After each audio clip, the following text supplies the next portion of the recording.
Alrighty, kia ora koutou everyone. If we can just have some silence, we'll get the meeting underway.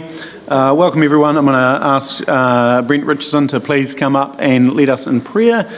Please be upstanding.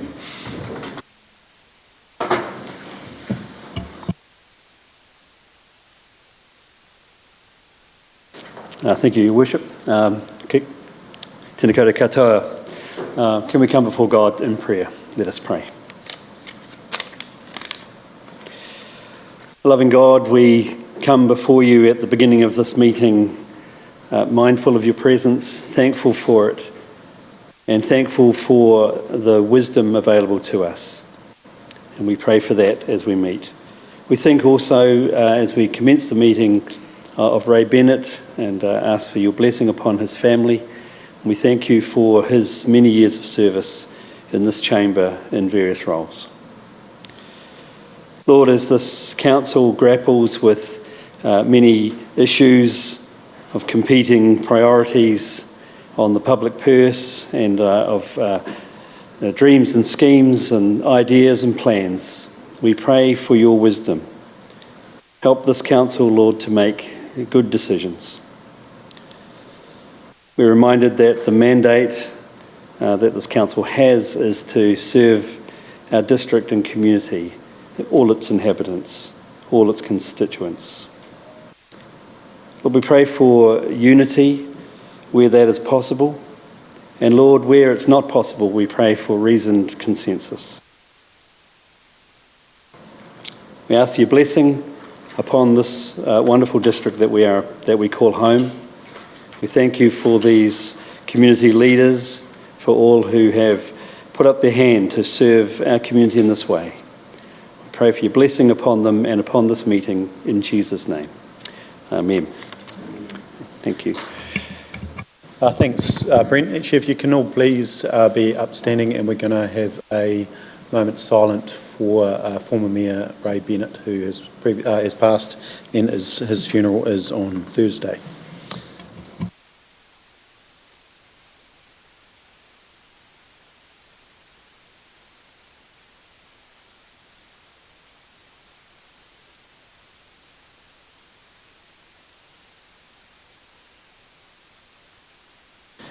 Thank you. Please be seated. Thanks, Brent. Really appreciate you making your time to come be with us this morning. Alrighty, kia ora koutou, nā mai haramau. Welcome everybody. Welcome Nick and Andy. Great to have you with us. We have an apology from Amy Trainer from Pleasant Point Community Board. No other apologies. Can I have a mover for that apology? Councillor Burt, Councillor Scott. Put the motion. All those in favour, please say aye. Against carry. Got no public forum. Any urgent business? Not that I'm aware. Minor nature? No. All good. Okay. Conflicts of interest? Yeah, we'll just... In the public, I just have the YMCA for temporary road closure. Okay, cool. Perfect. Thank you. Any other conflicts? No. Great. So we'll just move through the order of business. We will move the agenda around a little bit. We have some people coming online, and welcome to Logan and Erin, who are just with us for VT, the PX item, and so we'll do the appropriate resolution at 11 o'clock. So we're aiming at 11 o'clock to go into PX to work through those papers, and we'll do them in their entirety just to tidy that up. So we now move to minutes on page 6, which is 7.1. Can I have a mover for those minutes? Thank you, Councillor Shannon.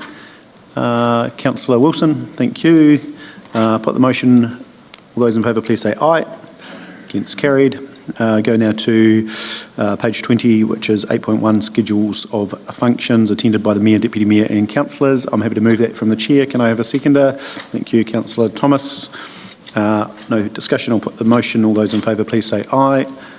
Cool. 8.2 is schedule of functions attended by the Chief Executive. Mover for that, please. Thank you, Councillor Scott. Councillor Shannon. Put the motion. All those in favour, please say aye.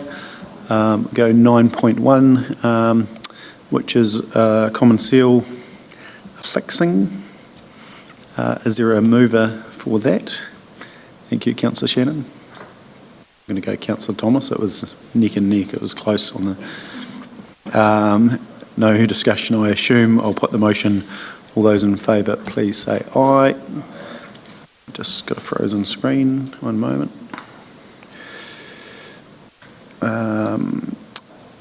Release of PX items, 9.2. Is there any discussion? That's on page 32. If not, can someone move this normal process around active release? Thank you, Councillor Jackson. Councillor Burt. No discussion. Put the motion. All those in favour, please say aye. 9.3 is the adoption of the draft Canterbury Local Authority Triennial Agreement 25-28. I'll talk to that briefly. As you know, under legislation, we're required to have a triennial agreement with the councils across Canterbury, which include Environment Canterbury, so the 11 councils Canterbury.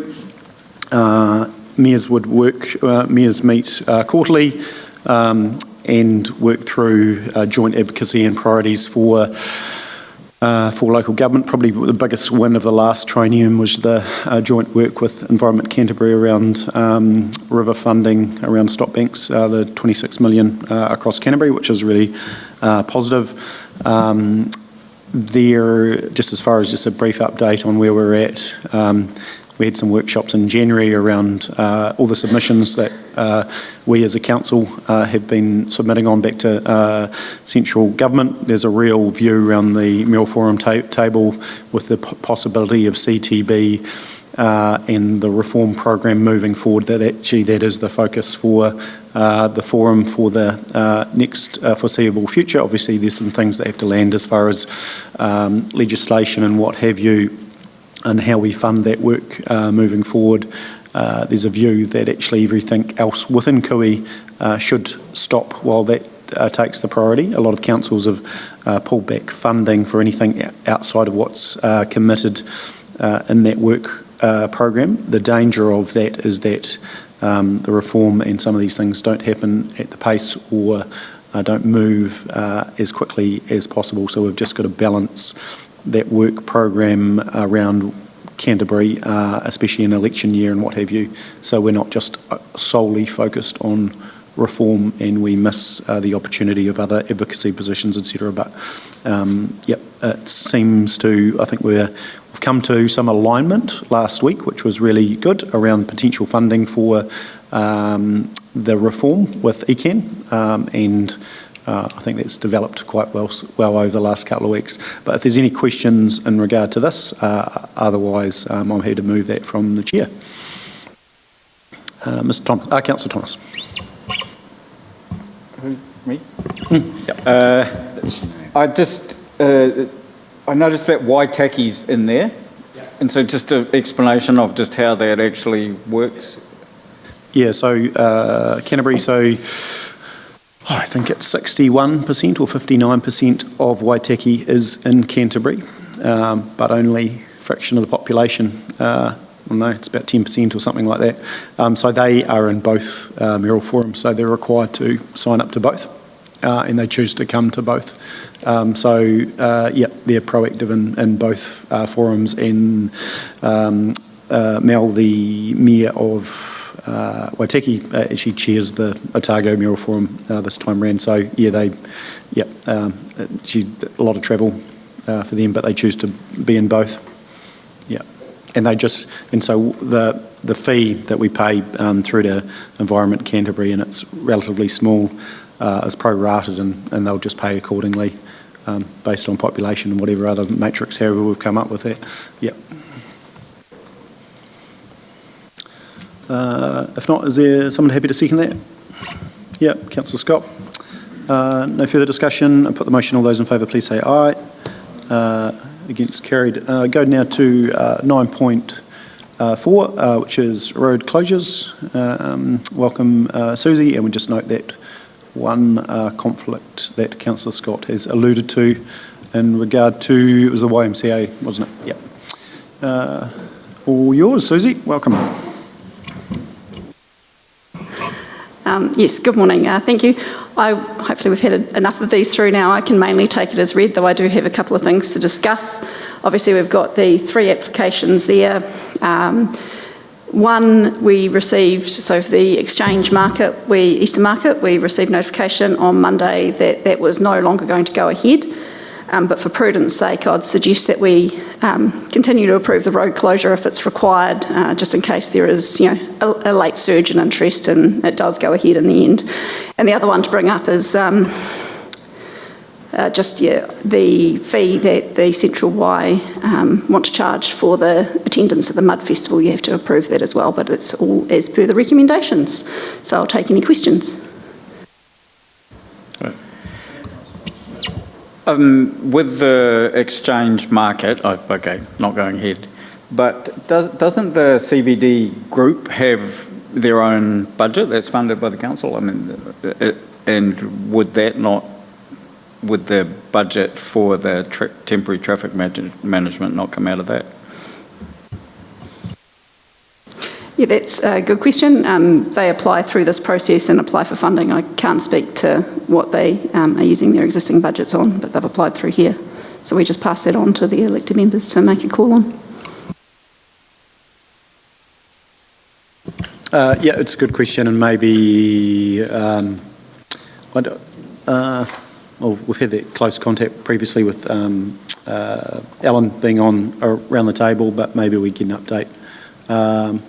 Yep, we might be able to speak to that. Andrea, thank you. Through you, Mr. Chair. The CBD group, is that the targeted rate that you refer to? So that targeted rate, actually, the businesses within the CBD actually pay that rate, and then we just deliver it back to them so that they can then spend it as how they would like to spend it. Yeah, I think the question is around should they be spending that money on these road closures and activities with it. So, yeah, but what we might do is reach out to the CBD group just to get an updated budget from what they're spending that money on, and perhaps we can suggest that it is an option. But, yeah, it's a valid point. Any further questions in regard to those closures? Happy to move. Councillor Shannon? Yep, Councillor Wilson, a seconder. So that's 1, 2 and 3. We'll just leave you out of that, Councillor Scott, and we'll just move that as a group. No further discussion. I'll put the motion. All those in favour, please say aye. Against? Carried. Thank you. Thanks, Susie. Move now to actions register update. I know I go through this, just sick of hearing the sound of my own voice, I think. So if you have any specific questions, I'll just go through them rather than dissect it totally. So subcontracting it, was there any questions on that one? Small trades, that's a conversation Mr. Trainer and I still need to have, I think. Vertical infrastructure maintenance report quarterly, anything on that one? No. No. South Rangitata Reserve Management Plan underway. Everyone comfortable there? Policy update for assessment of bequests for collection. That stuff was underway. Yeah. Seabay, there's a great synopsis of explanation at the bottom there. January 26 update. So that can now be taken off. Is everyone comfortable with that? Yep, cool. And then we've also got an update around the pools. And so that's sort of further discussion, but officer's recommendation is that this item be closed as well. Is everyone comfortable to close that item? Yep. Cool. Chrome Platers building. Yep, Councillor Piddington. I note we were going to have a meeting at the end of February. I'm just keen to know whether it took place and what was the outcome.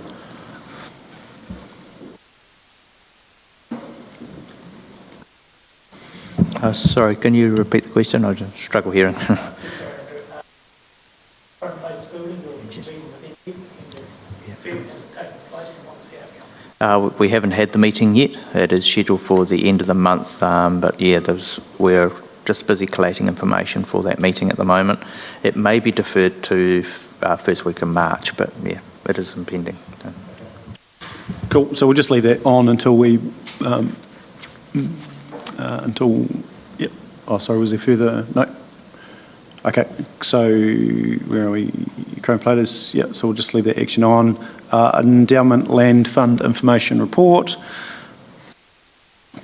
March meeting, yes, Councillor Harper. Oh, sorry, push your mic. This is for the page 72? Yeah. Yep, the Geraldine Endowment Fund.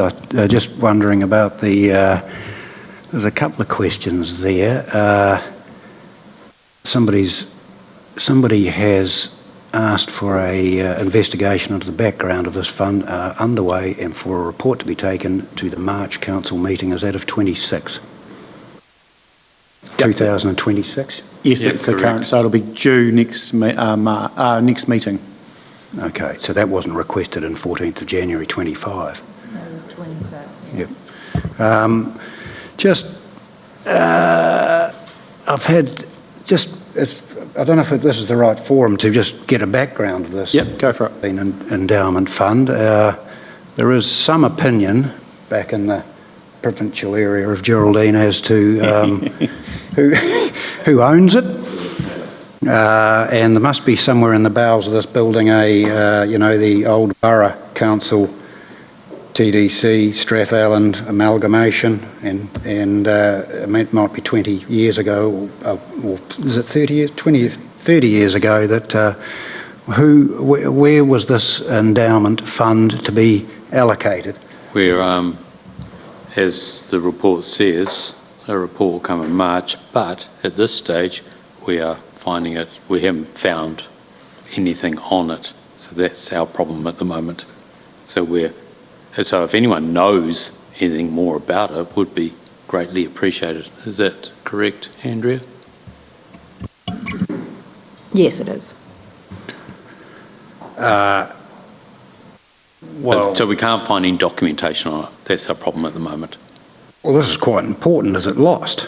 Of course Who's it got is. the keys to the the safe? The safe's in my office, and it's well guarded. It's all in pound notes.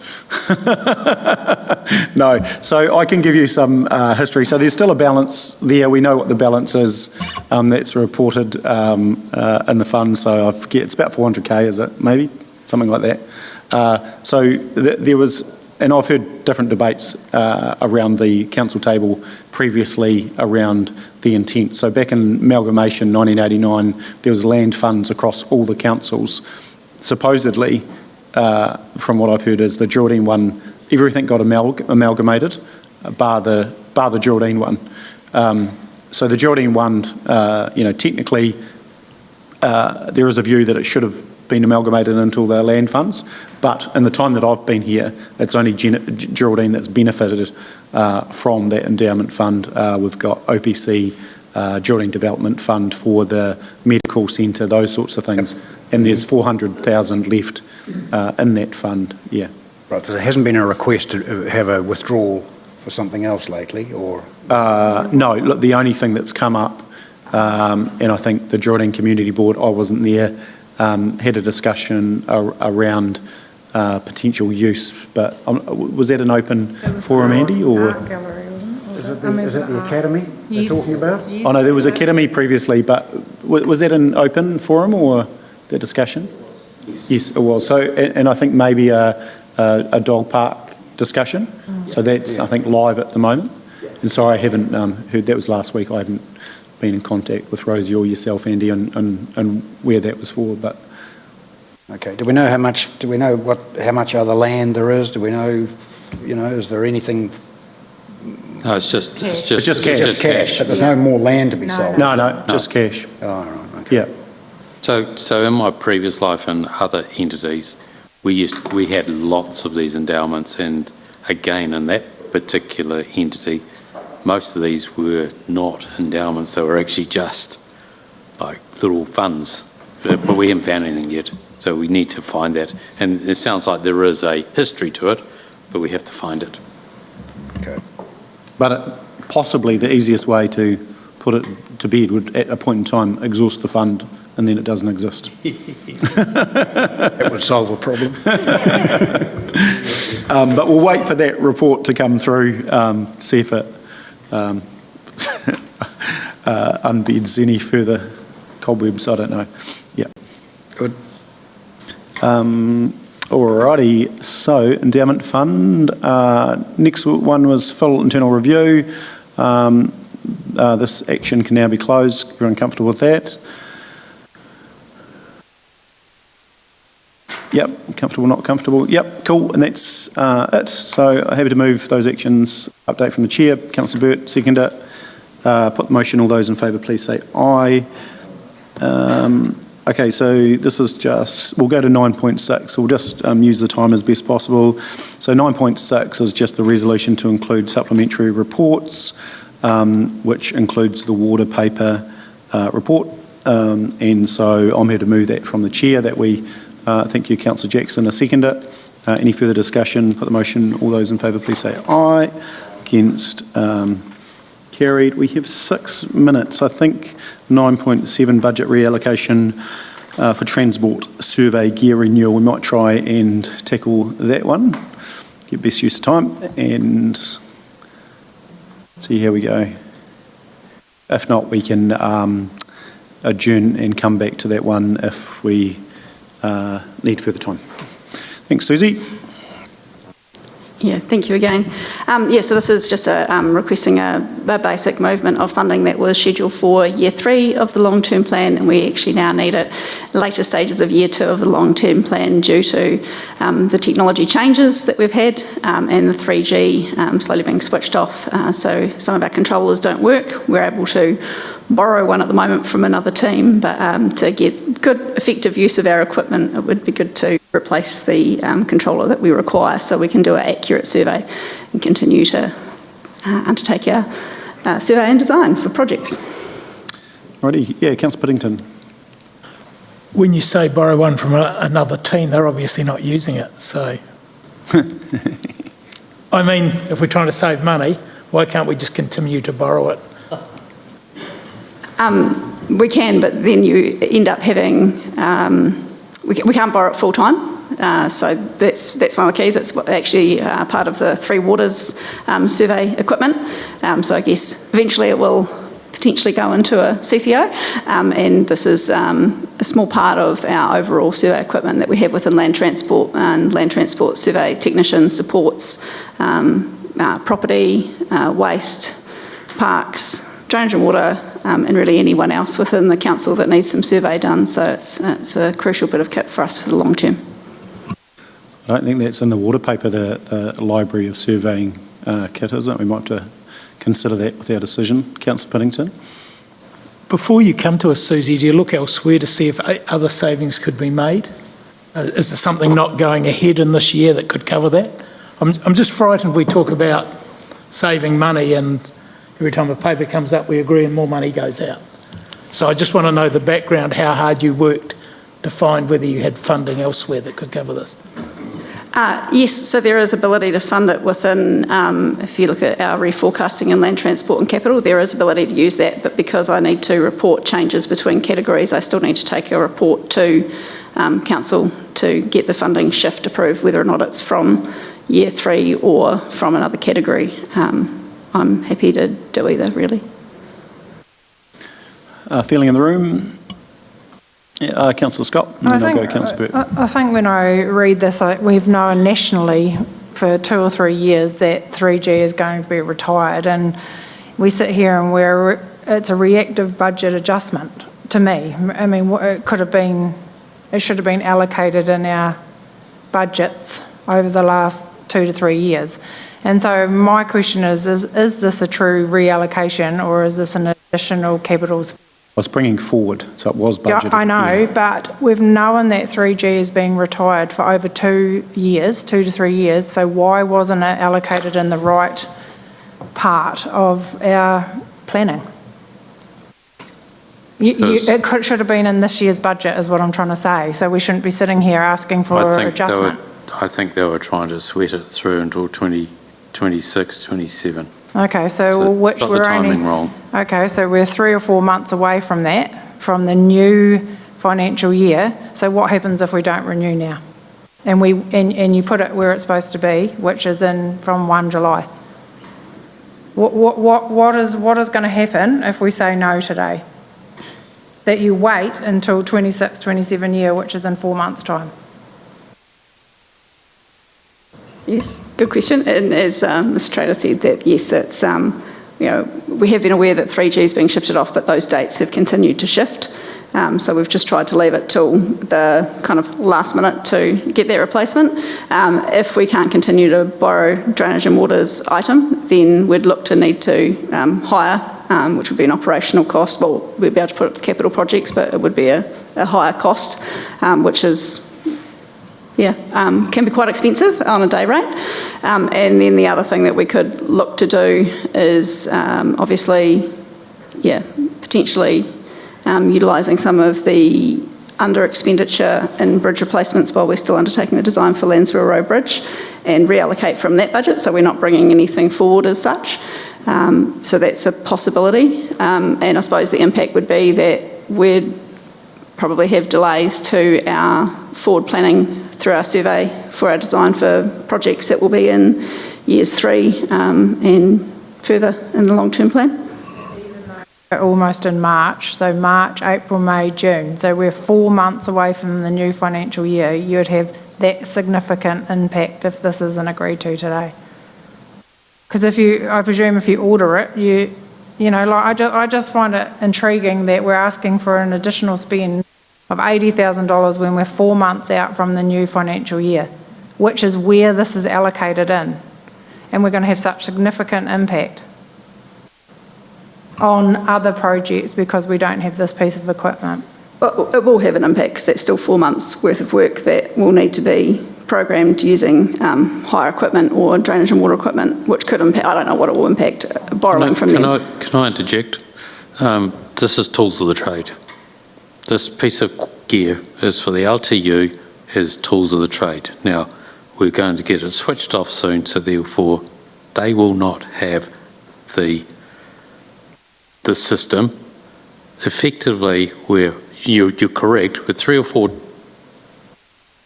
months away, and all we are asking is to bring it forward. It has been budgeted, it was budgeted in 26, 27, and it's as simple as that. Righto. Is there any further questions? Otherwise, I'm going to put the motion as it. I'll move the motion as it is, and we can have debate, understanding orders. So I'll move the motion as is. Is there a seconder for the motion as is? Councillor Burt. You can speak to the motion. Yep. Look, and I understand the feeling around the table, and it is all relevant, and we've sent clear messages. These are the times to do it, and so the public know exactly why. And extremely good points. It's kit we need to get on with and deal with, but there's a feeling around this council that everyone knows why these questions get asked. But today I think we need to move on with some of these things, so I'll second that. Cool. So anyone want to speak for or against the motion as it is? If not, I will put the motion. All those in favour, please say aye. Against? Oh, carried. Okay, thank you. So we are just running slightly over, so we're going to move now to PX. So I'll move us from the chair to PX. Can I have a seconder? Thank you, Councillor Shannon. All those in favour, please say aye. Also need to move that Karen Lamb and Ewan Skinner from Morrison Low, Logan Hannafin and Erin McNaught, Bench Timber Directors, Chair and Deputy Chair, be permitted to remain at the meeting. As you can see on that, on the resolution in front of us, I'll move that from the Chair as well. Can I have a seconder for that? Yes, Councillor Burt. I'll put the motion. All those in favour, please say aye. Also, just because this is significantly confidential in nature, can we just have SLT? I'll just ask Mr Dixon to stay, and Elliot, I'll actually ask you to stay as well. and staff that are required for the meeting proper. But otherwise, if everyone could else please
Welcome back, everybody. We're going to now move to the water paper. That's probably the key decision today. So that is in the supplementary agenda. So I'll ask, is Andrew here? No, he's probably. Oh, is he? Elliot and I. Okay, no worries. Welcome, Elliot.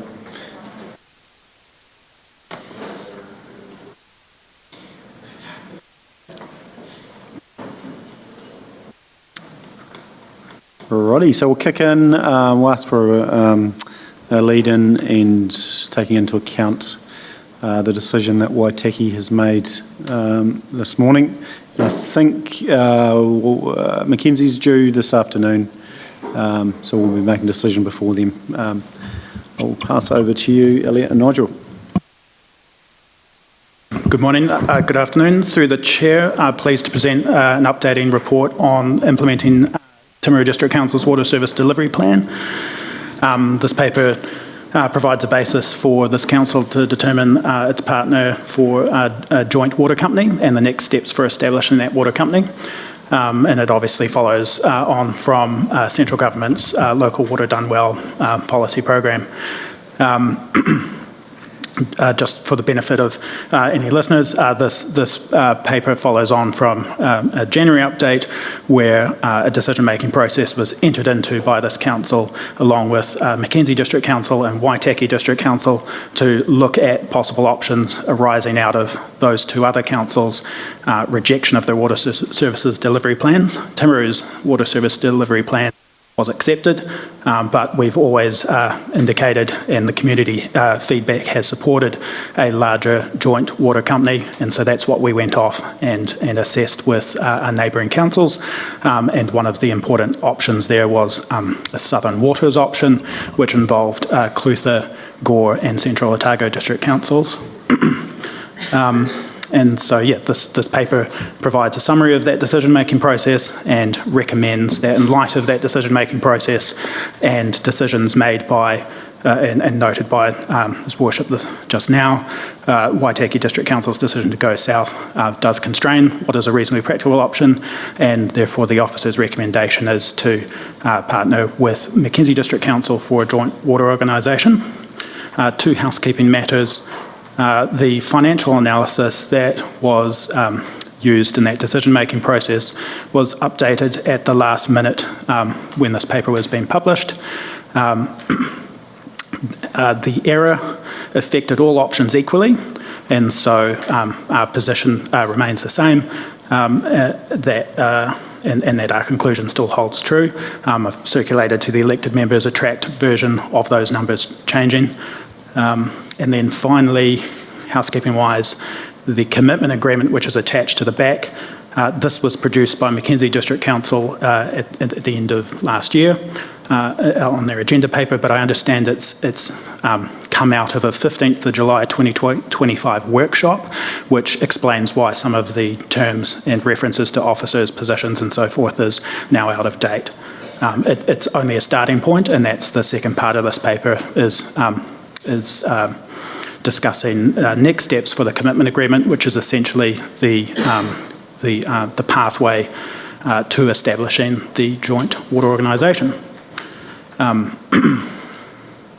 So the analysis behind the recommendation for the joint water organisation is financial, as well as looking at overall geographical and economic coherence, and that's something that was developed through that decision-making process.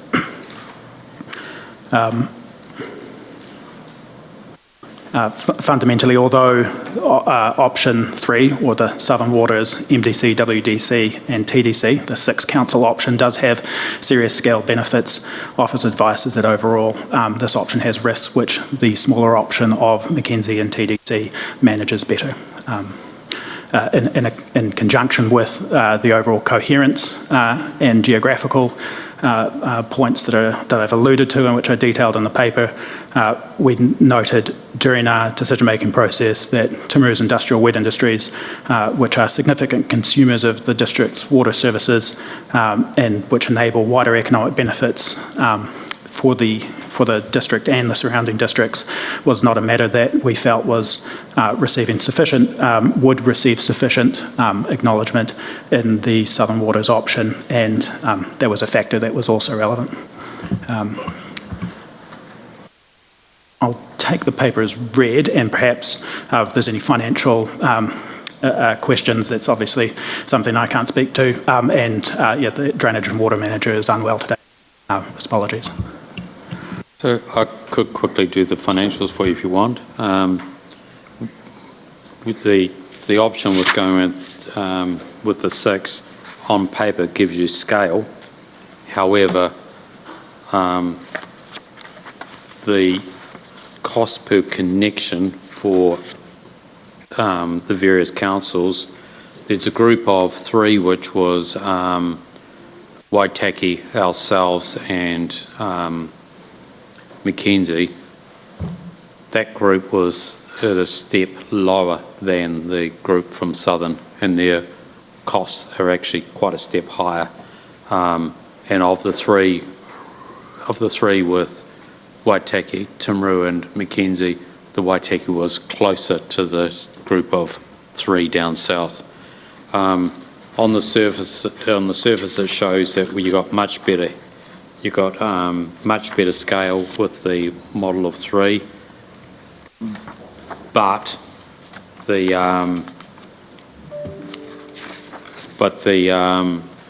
headroom is actually in dollar terms higher, but the percentage of their the percentage of the headroom left is actually a lot lower. It's lower than what we would get if we were just Mackenzie and Timaru. So the group of 6 has 304 million at 2034, and that's 2 years worth of capital, whereas the group of just Mackenzie and ourselves, they have, got to find it here, sorry. We have obviously less dollars, but we've actually got more. We've got 400 and something %, which is about 4 years headroom. So effectively, those 2 options are the 2 best for us. Bring in Waitaki does reduce your overhead, your headroom, but it's not as bad as if you actually, if Waitaki had gone with Southern, there's probably the worst option for them.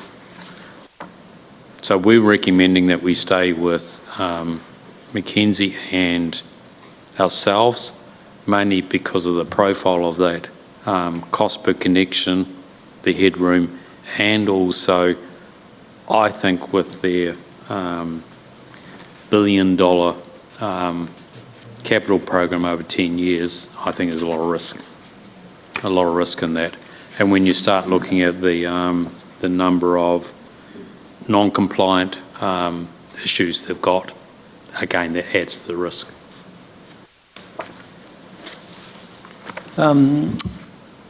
So just from me, before we go to questions, and then we need to work through and discuss that content of that draft commitment agreement if you've had the opportunity to. The other thing is we can kick into that a little bit today, but we can take that offline. We're going to have a committee that's going to work with council, and then at a point where we've had it gone through that committee once, we can come back and thresh it out before we obviously go through to adopting anything specifically on that. Look, for me, and I'd just like to acknowledge Councillor Wilson. Thanks for being my road trip buddy for the last couple of weeks. I've done a few Ks and having some good discussions, so I don't think we've left any option that's on the table, not well thought through. I think we genuinely looked at Southern as far as scale and potential efficiencies. It's sort of proven in the documents that actually that isn't true, and also what we're giving up as far as our focus. And for me, this has been 6 odd years of wanting to make sure that we can guarantee investment into commercial and industrial water. So the conversation for us has always been about economics. I think it's largely still about economics, and I think there was clearly some philosophical differences in the views from the other councils, and I think that's just a maturity of state of where some of those councils are at in regard to water committees and those sort of things over water schemes. And you know, in general, although we acknowledge there's a lot of work to do, Claremont being one, and continuing a program of renewals, you know, we've been relatively well set up by past governance and officers, and so we're in a better place to be able to focus on the things that matter, which is economics. Yeah, I think it's quite different for most councils around the country, but we would be one of the only ones that is probably thinking from this view, which is important to me. So look, that was the decision. I'll let Graham speak to it in a moment, but that was certainly our recommendation in support of 1A back to the council. Graham, did you want to mention anything before I throw it to the floor? Well, firstly, I'd just like to acknowledge the fact that it's been a long road for you personally. You've been heavily involved in Three Waters in the last term or two, and I just want to say it was a privilege to be involved in something that I had no clue about. I've never thought water was such a significant item. We know it's life-giving, I get that, but I didn't realise just what's involved, and it was a privilege to be part of the discussions. And I think as I grew into it, it became clearer to me from a personal perspective that the larger Sixth Council one was a bit unlikely for different reasons that have already been touched on. And I think we've come out with a well-researched, well-thought-through recommendation. And I also want to just add Nigel and Elliot too. They've been great to work with. The background, the numbers, that's not my strength in this field. And Elliot's legal mind has been a pleasure to be alongside it and work with it. So I just want to say that hopefully we've come out with something that will be fantastic for our people. Thanks, Graham. I'll now throw it to the floor for questions. I think obviously we've had some workshops on this in the last sort of couple of months, so there may or may not be in-depth debate, because I think a lot of you are over the detail.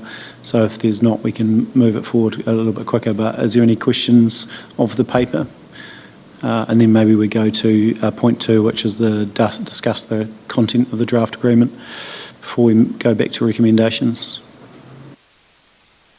I'd like to add that I feel disappointed that Waitaki haven't joined our group. I think there would have been some excellent efficiencies for both communities that are quite like-minded, but I understand their decision has been made, and I am fully supportive of the recommendations here. And I just want to thank you all for your hard work. So well done. I'm glad it was you guys and not me. So it's easy to read a report, so thank you. Any further questions on the substantive paper? Otherwise we can maybe go to, do you want to just give a little intro on the draft commitment agreement, and then how we work through that, maybe just for transparency? Okay, yeah, so this commitment agreement is the roadmap to establishing the joint water organisation and how the two councils will work together to do that. It essentially is the funnel by which we narrow what is going to be in our corporate documents and what is called the foundational documents, the Constitution and the Shareholders Agreement.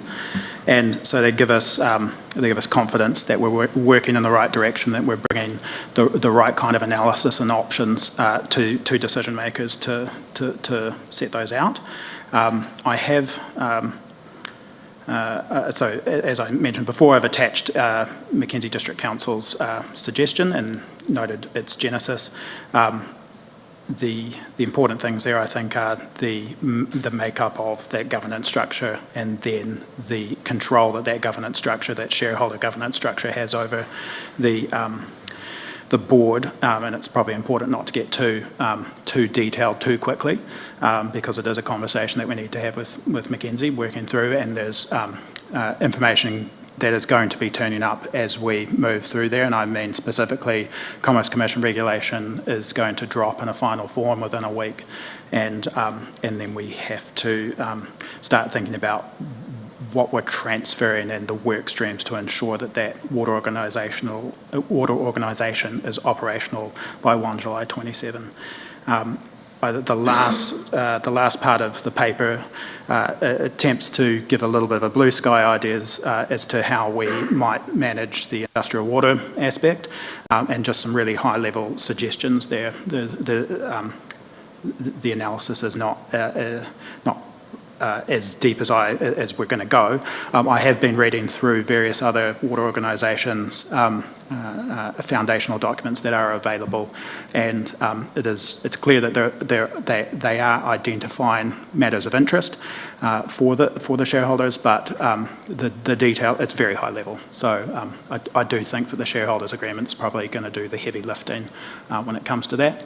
But also we need to understand our situation better when it comes to industrial water and what the consumers there need and demand, and what's realistic to saddle a water company on an ongoing basis. Just as far as maybe decision making, sorry, the second half of that resolution is sort of the mechanism, and I was the officer's suggestion is that the council steering group, mirroring Mackenzie District Council's resolution from December, the chief executive leads in consultation with the steering group to prepare the final draft for council adoption by 31 March. So that does actually mirror Mackenzie District Council's resolution from December, essentially, from a process point of view.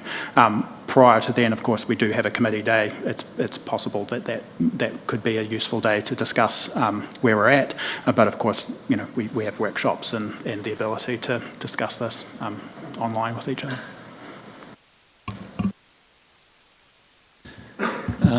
Awesome. So as far as direction, everyone's pretty comfortable. It's all right. Yeah, Councillor Pye. I just have some specific feedback on that agreement. I'll try and whip through them quickly, but in the Part A, it talks about the purpose being hold the board accountable for strategy and performance. Which page have we? Oh, sorry, so in diligent, this is page 116. Sorry, in the paper, 161. Oh, so in the document, it's page 23.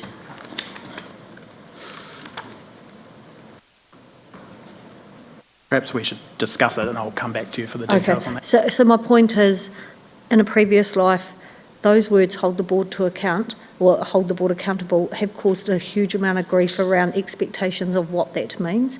And I just wonder if we should flesh that out by holding to account that it means seeking board explanation of responsibility for the strategy and performance and how they've met the letter of expectations, because really you can't do anything but that. People get this misconceived idea that you're going to tell the board what to do, and I just think that clarifies what holding to account means.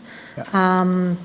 I did wonder if 4 members is enough on that shareholder reference group, but I'm happy to, I don't know, that was just my own personal view. I thought it felt a bit light, especially given 2 are going to be mayors who have quite a hefty workload over the next 3 years. Yeah, and on that point, I think, you know, part of this would, if you had 4 councils, 2 might make sense, but if we've got 2, then I think it makes sense to have 3 potentially. Yeah, yeah. I thought 3 would be better. The whole decision-making mechanism and the thresholds for voting, I thought that was a moot point, because you've got 1 vote per council, 2 councils, so really everything has to be by consensus. So I just thought that was a whole lot of extra part in the document that was actually irrelevant. I know some of them have got legal bases, but the reality is you can't have 75% or more vote without consensus. Even for more than 50% you can't have without consensus. On the shareholders will not approve the strategy or the budget, I thought that was appropriate, but I thought it should say that it should reflect the letter of expectations, the strategy should. And I think you questioned in the paper about whether we thought it was appropriate to pay dividends. I thought this this document says that it won't, and I think that is the right answer. We shouldn't be making money out of water to subsidise other activities. And I thought the bit about where it says these are the functions of the shareholder group, but these are the decisions for the shareholder, it was a bit murky, but I think it's ultimately saying all of the decisions come back to the individual councils, but it felt like some of the statements were so similar that it wasn't actually sure, it wasn't clear to me who had the decision-making power. That was all. Thanks.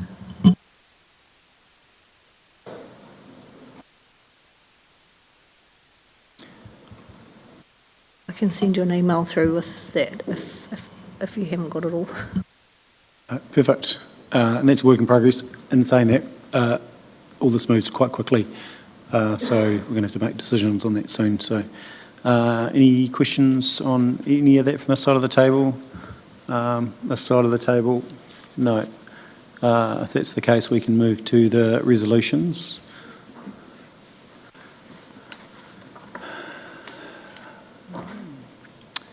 I'll just give you a moment to reread.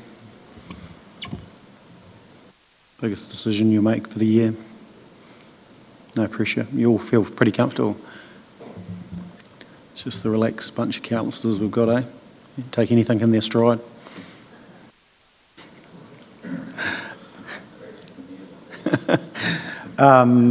So if you're comfortable with those, any further comments from Elliot or Nigel? No? I'm happy to move that from the chair. Can I have a second it? Graham, thank you very much. Put the motion. All those in favour, please say aye. Against? Carried. Well done, team. That's great. And again, thank you, Elliot and Nigel, Andrew Lester, who's not here, finance as well, for all the information, for all the work that's happened behind the scenes here, and then now the work starts. That's great. Thanks, Elliot. We'll go back now to the agenda, and we are up to 9.8. So, Brendan, appointments, policy and public excluding meetings, workshops, minor amendments. I was excited when I saw this one. It's not too exciting, Your Worship. This is what I would consider to be a tidy-up paper, because both of these policies were before Council a few months ago, and in the initial authorisation of them, though I've mispronounced that word, a couple of issues were identified. So if I can go through just in the order that's in the paper. In terms of the external governance appointments policy, it's been requested that Council reconsider clause 39 being the term length, effectively, of the directors. And I won't repeat what's in the paper, it's detailed in there, but essentially looking to change from a 1/3 retirement requirement to term appointments. And then secondly, in relation to the public excluded meetings and workshops policy, it was identified that Council's accidentally misaligned itself and has been overly restrictive relative to legal requirements, particularly in relation to workshops, and we're not aware of any instruction or desire by Council to be overly restrictive relative to legislative requirements, and so we seek to correct that. Very happy to take questions. Thank you. Thanks, Brendan. Questions on this? It's just a bit of a tidy up around practicality of policy. No, everyone, no, happy to move someone if you, yep, okay, cool. Thank you, Councillor Scott and Councillor Burt. I will put the motion. All those in favour, please say aye. Against, carried. Thank you. And now we've got procurement, I think. Welcome, Nigel, as well. And that is page 95. Thank you again, Mayor Bowen. So this report is presenting the procurement policy for adoption by Council. It was endorsed last week by the Projects and Procurement Committee, and I think spoke at length for about an hour and teased through both the main policy itself, but also the supplementary independent aspect to that around the public forum request in relation to procurement from companies involved in activities on occupied Palestinian land. I think that as officers we said what we wanted to say last week. The paper's been updated to reflect the two changes that by majority the committee made, which was number one, not to include any aspect in the policy around preventing procurement from companies involved in activities on occupied Palestinian land, and secondly, reintroducing the local price premium. Those are track changed, and in the paper we've tried to just step through officer advice as best we can on both of those. I'm not sure if, Nigel, you wish to add anything to that? I don't think so. I think we discussed it at length at the Procurement and Projects Committee meeting. We had these one inclusion and one exclusion. We're ready to go. Happy to discuss. Thank you. Awesome, thank you. And just yesterday we had a good, robust discussion on whether the procurement policy would stifle certain types of activity negotiation, but we were confident that actually it fell more within, was it the scope of the project? Would that be correct terminology? And it didn't, so we were comfortable on that basis that we didn't need to bring that conversation here for further amendment, but I'm comfortable. Obviously, we've discussed this, Councillor Scott's committee, so comfortable with the policy. Is there any further discussion, or is someone happy to move that? Councillor Scott? Yep, perfect, thank you. Move it. Oh, yeah, got a nod from Councillor Harper over there. We'll bring Geraldine into the plate. Nice work. Yeah, Chris, go for it. So I support one of the amendments, but not the other one. I'm just seeking some guidance as to how I might vote for one and not the other.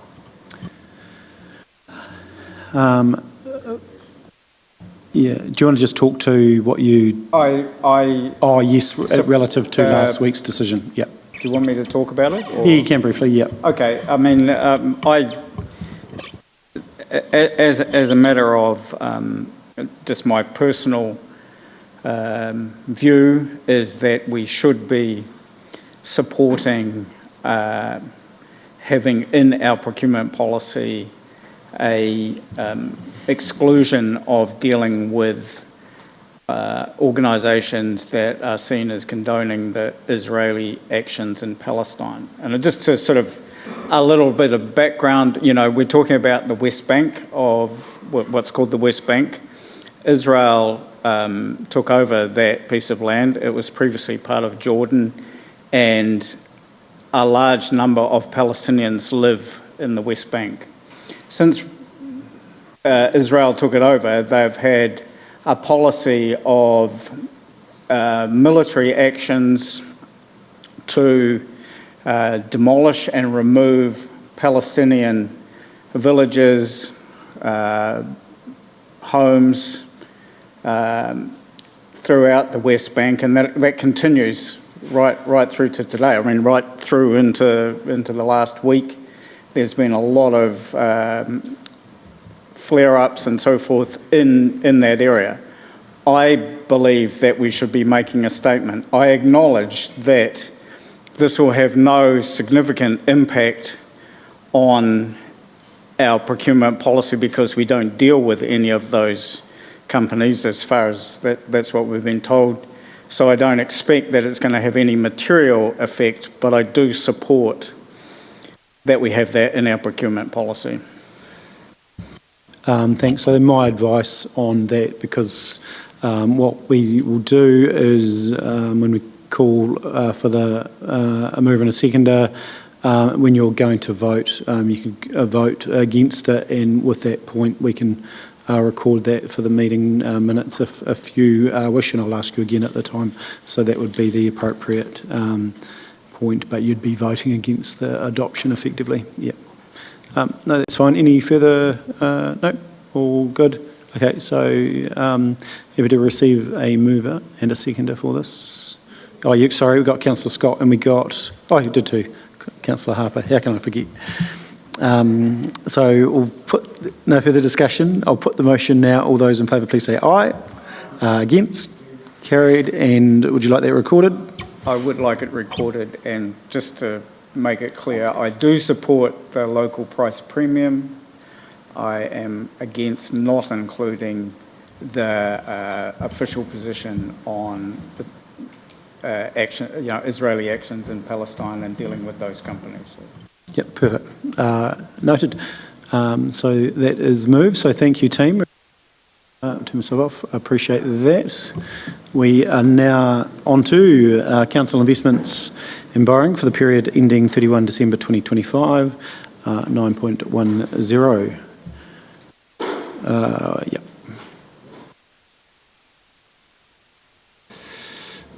Welcome, Andrea and Tyler.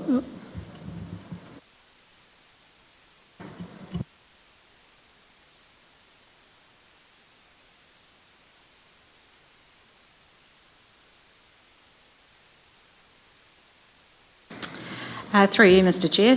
The Council Investment and Borrowing Report has been included. It's a standard quarterly report put together by our financial advisors, Bancorp. So if I take any questions, may be able to answer them, may not be able to answer them, but just a report.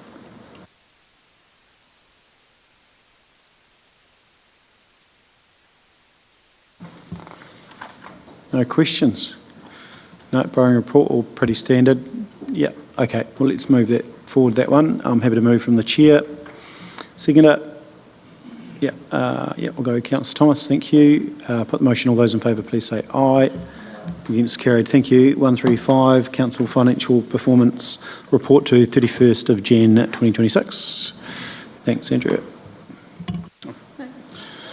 Good afternoon. So attached is the January monthly financials. This month it also includes the year-end forecast. So I'll take the report as read and happy to answer any questions. Great, thank you, Tyler. Questions? Nigel, did you want to speak to that at all? To the financial? Yeah. You comfortable? Yep, okay. Yeah, Councillor Piddington. Page 135, there's a depreciation expenditure 3 million under budget. Decrease primarily the result of roading revaluation, correcting several areas, including assets at wrong rates and double counted. How long have those errors been running? Have we been overcharging depreciation in the past? At $3 million, to be fair, I thought there should have been a wider explanation than a once over lightly. So the previous roading revaluation was undertaken in 2023. We found and fixed the area last year for the 2025.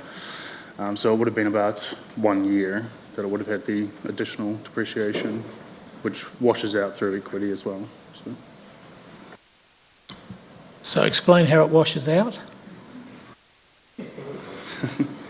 Technical accounting term, washes out. Yeah. Yes. Like it. So it gets put to the revaluation reserve, which is an equity account when we do the revaluation. The same way it would have been, well, slightly different, but it would have ended up in equity had the depreciation not been charged. Thanks.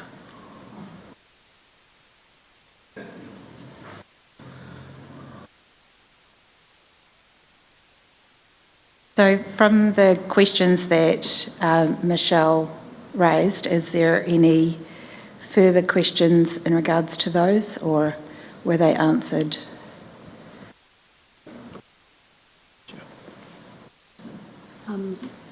Didn't realise you were looking at me. No, as I indicated in the email, thank you for the answers. That was good.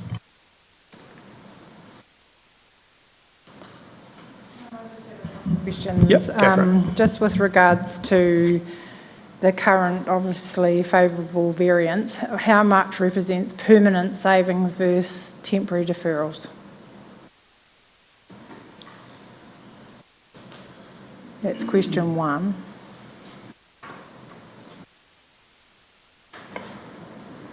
Like how much has been deferred to, it's very hard to see what's being deferred to end of financial year. I know it's been reforecasted.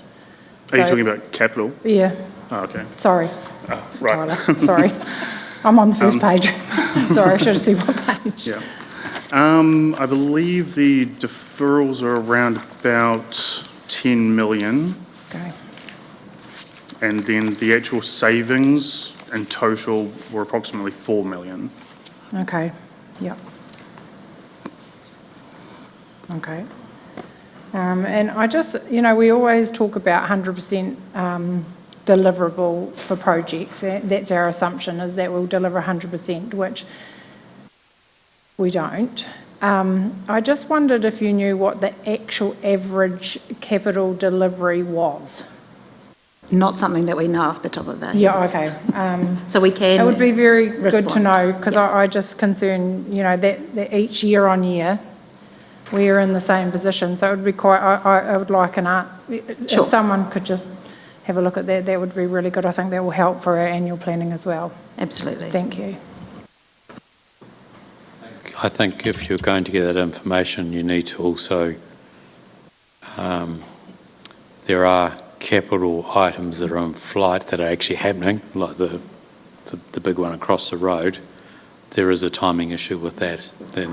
So that needs to be put out into a separate category. And then you probably want to know the ones that really even weren't started. Okay.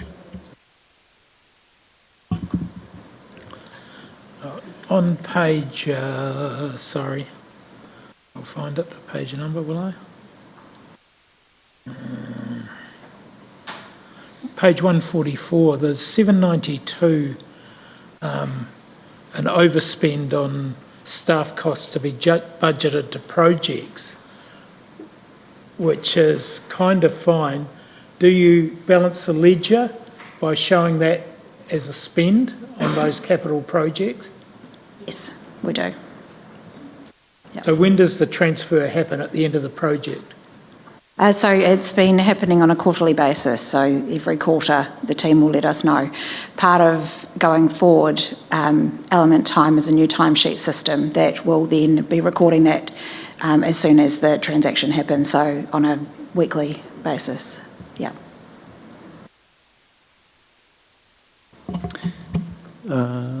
Thank you. Further questions? If not, we'll go to resolutions, which is just receive a note. Comfortable with that? So we can keep moving? Yep, I'll move that from the chair. Councillor Wilson seconded that motion. No further discussion. I'll put the motion. All those in favour, please say aye. Against, carried. Thank you. Move to 9.12, Service Performance Report. Welcome to Steph as well. It's on page 157.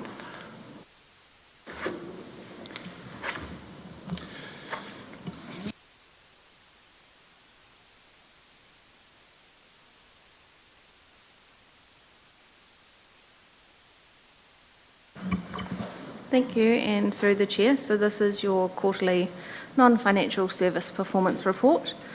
It has got how we are tracking against most of our service performance measures that we report on quarterly, noting that next time you see this, the layout may change slightly. Also, the frequency may change with the work we're doing with Strategic Planning Committee. As with all reporting for non-financial service performance, commentary, reporting on measures has all been supplied by activity and then reviewed by group managers. So happy to take any questions that I can answer, otherwise we may defer to GMs. Thank you. Councillor Jackson. Why do we have so many reports not done? There seems to be quite a lot that are not done at all. Why is that? Is it a timing issue? So the report is run and alerts are sent from the system with specific deadlines in order for me to run this report and do the checking. So yeah, if they miss the deadline, they miss the deadline. So my question is, why are we missing so many deadlines? It's a good question. We might leave that with Chief Executive to discuss.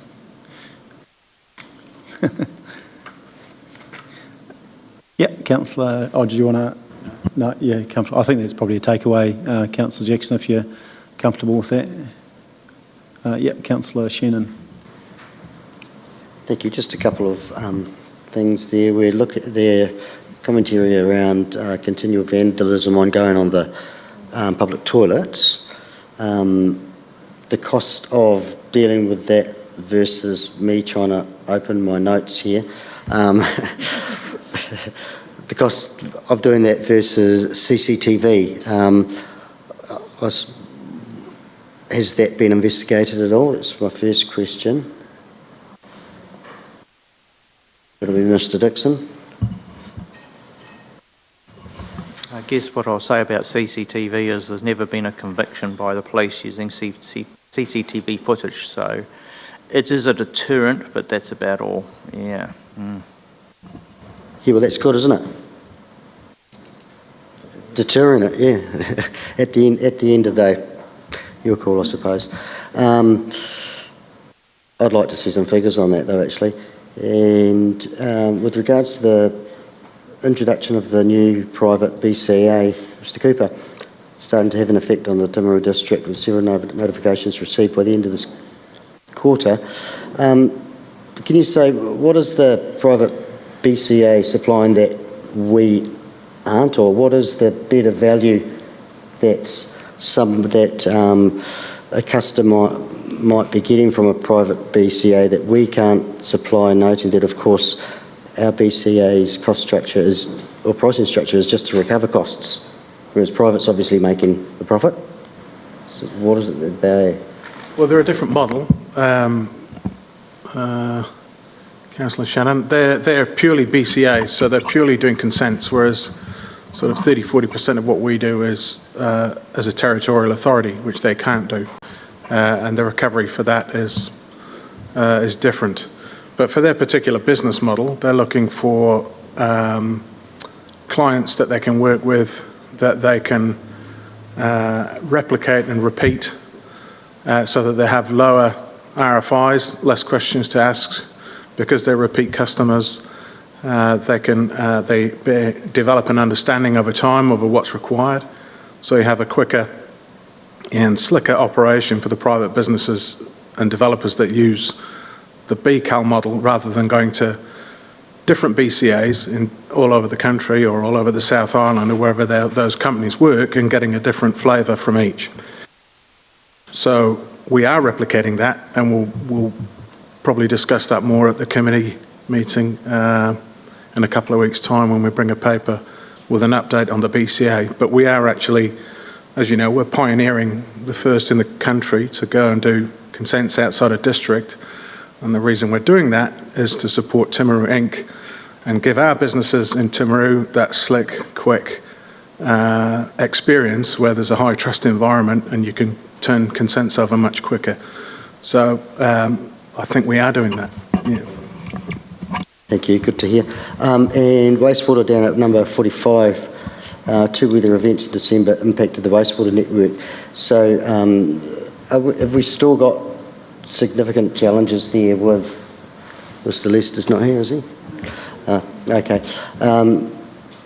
Stormwater going into wastewater. Mr. Dixon, I suppose you might know. I can't really comment on it, what the latest situation is, but yeah, Okay. generally there is still issues with stormwater entering in wastewater systems. Yeah, Still a problem. Okay. And I was just going to recognise too our stormwater team, the improvement on number 3, Richard Press Drive, a part of Temuka which floods every single time it rains. That improvement has been quite remarkable. It's just disappeared it all completely, so well done to the stormwater team. Thank you. Thanks, Councillor Shannon. This side of the table, Councillor Scott. Then we'll go to Councillor Thomas. I've just got one question on waste management 47. Just the comment at the very end around consents renewal will be more difficult to obtain. I find that fascinating comment when it's a class 1 landfill and an absolute necessity for our community. What is the difficulty? Is it the conditions that they're going to impose Or what, ECAN just don't do them anymore? Like, what does that even mean? What we're saying is that, we're having to go through reconsenting process for the actual disposal to landfill. That process may result in more stringent conditions that we would need to meet. So that could create extra cost in our landfill operation, and so therefore we are looking at perhaps different options that might be available to us. Yeah. Can I just ask a follow-on to that while you're talking about that, Mr Dixon? Do we have a strategy on that consent renewal given the change in local government, more specifically the RMA, in that, does that consent get automatically extended out, and should we be waiting until the RMA changes have been enacted before we apply for that consent, because we could end up saving ourselves a lot of money or not? Well, we're still in the early stages of it, so we're just doing initial options assessments, some investigation. The consent itself doesn't expire until 2030, so we have got a bit of time to wait to see what the RMA comes up with. Yeah. Is it 2031 that they automatically get extended out to? I'd need to check that, yeah. Okay. Yeah, there is an extension, you're correct. But my gut feel is we need to be a little bit strategic about this and potentially not rush, or at least get some information on whether we should rush or not.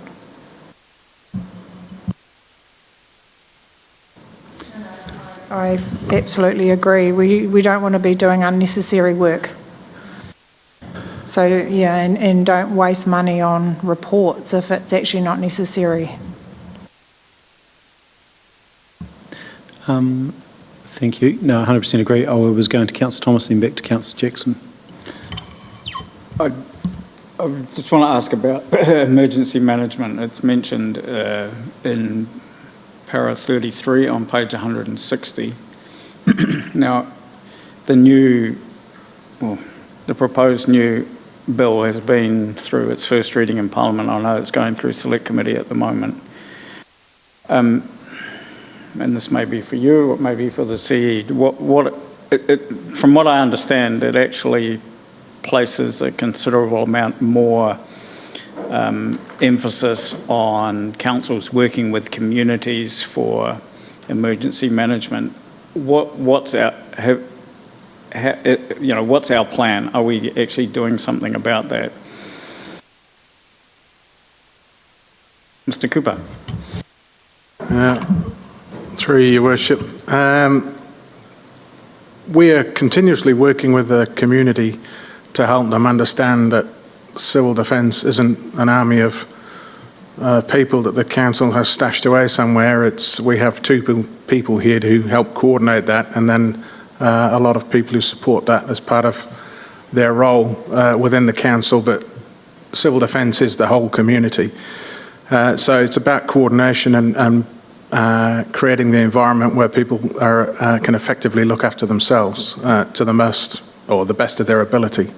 And that's the whole ethos of the civil defence framework. In terms of the bill, there's some changes around controllers at national, regional and local level that seem to be a bit, well, for me, it's a little hard to see yet in the detail how it's going to work and work at the coalface. So there are some things that need to be better understood, and we are waiting for that detail to be feed down the line. The Mayor may have more insight than I do, having been at KEG more recently, but we have submitted through that forum on the bill, and we do have one or two concerns, but it's not a fundamental change. They're just making minor changes in my view, I think, to accommodate what they can within the current legislation and make refinements. So I don't think it'll be earth-shattering or in terms of delivery and what we do on the ground. It'll be more about the coordination, who's in charge, who's carrying the responsibility and who's liable. those sorts of questions.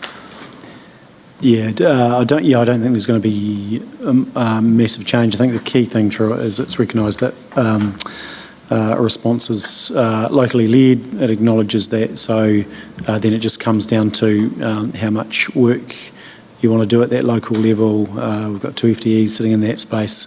Becomes a budgetary cost back down to individual councils. There won't be any money coming from central government to help support that. So it's doing the best you can within that environment and that planning and overall for probably the budget that we spend. We probably do a pretty reasonable job. Yeah, I would think. Yes, I was Councillor Jackson, then I'll come back to Councillor Puddington. I know we have some money in the long-term plan for a new pound, but it seems that it can't come quick enough.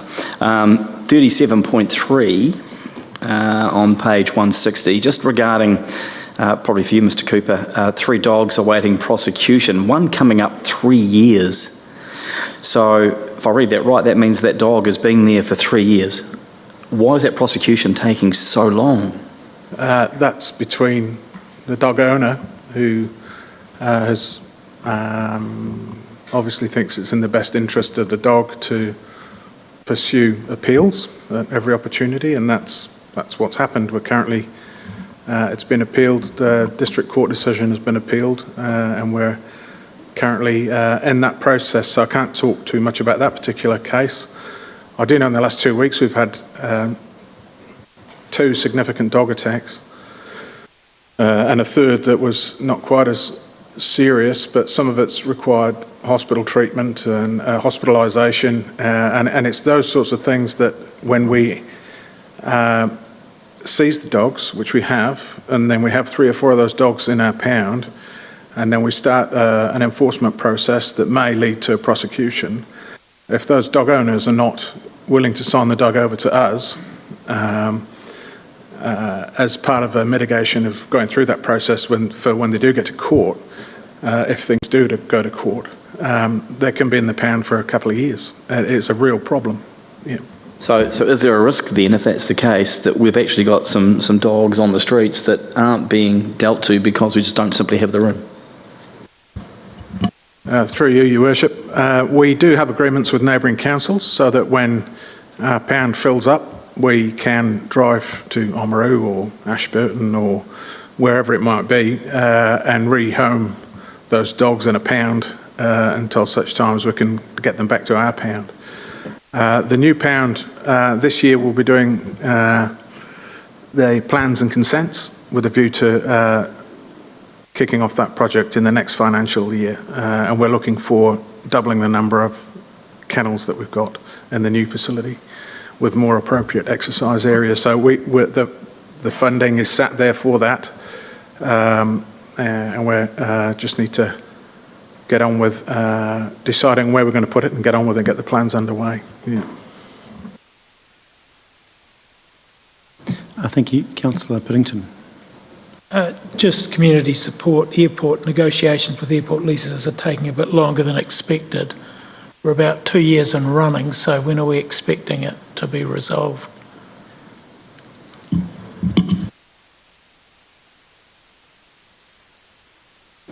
Sorry, sorry, Stu, I was just struggling hearing you for some reason. Oh, yeah. The question I'd like framed is, I will frame is, when can we expect this to be put to bed? Yeah. We're still progressing through the leasing issue.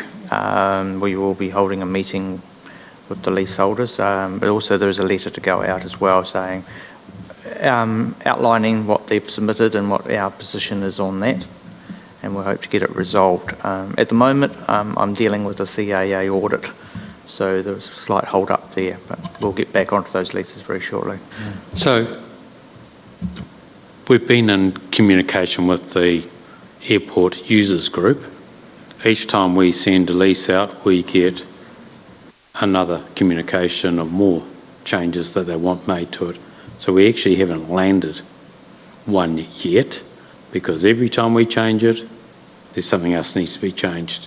So Where we're going to be at now is we're going to settle on this is it, and we are going to then go to each leaseholder directly, not through the user group. Because at the moment, we're just getting nowhere. Good approach. Councillor Pye. Thank you, Mr Cooper. I just wanted to say that it was a great result with the home bakers, which with the change in regulation, which was something that's come up at an annual plan or long-term plan before. So that was good to see in the report that we had a win there. There's another one for you, Mr Cooper, is in the building control. It's great to see that we are moving to remote inspections, but you say that we're only going to use them for re-inspections going forward. So is there a plan, is that it? We're only ever going to use them for that, or is there a plan to once, sorry, I feel rude asking Mr Cooper a question with my back to him, but so is there a plan to then progress that and use it for as inspections that aren't just re-inspections? Yes, so we've just been through an accreditation audit with IANS. They were here week before last, embedded with the team for the week. We came through that really well, with only a few minor general non-compliances that we've rectified about half of them. We've got half of them to go. And that included remote inspections and, more importantly, our little trial of doing consents outside of district, both of which we now intend to grow and maximise the benefit from. So we'll be doing more remote inspections, particularly on inspections on the lower risk stuff. And we'll be building that revenue stream as well of doing consents outside of district now that we've road tested it and had it looked at by IANS, and we've got a few under our belt, so to speak. Yeah. So with the remote inspections, really, even though that's great for us and it's an efficiency for us, but really it should be the consent holder that is a win for, because it should be cheaper to progress through the build project? Or potentially. So if we have to drive some distance to site, for example, and it takes longer on site to be inducted on, go and do your inspection and chat with people and do what you need to do and then come away. If that can be done remotely, because it's of such a risk profile that we're comfortable with the level of risk doing it remotely, it would save more time for us, and correspondingly, the less time we spend doing that, it should come through in the fees. Yeah.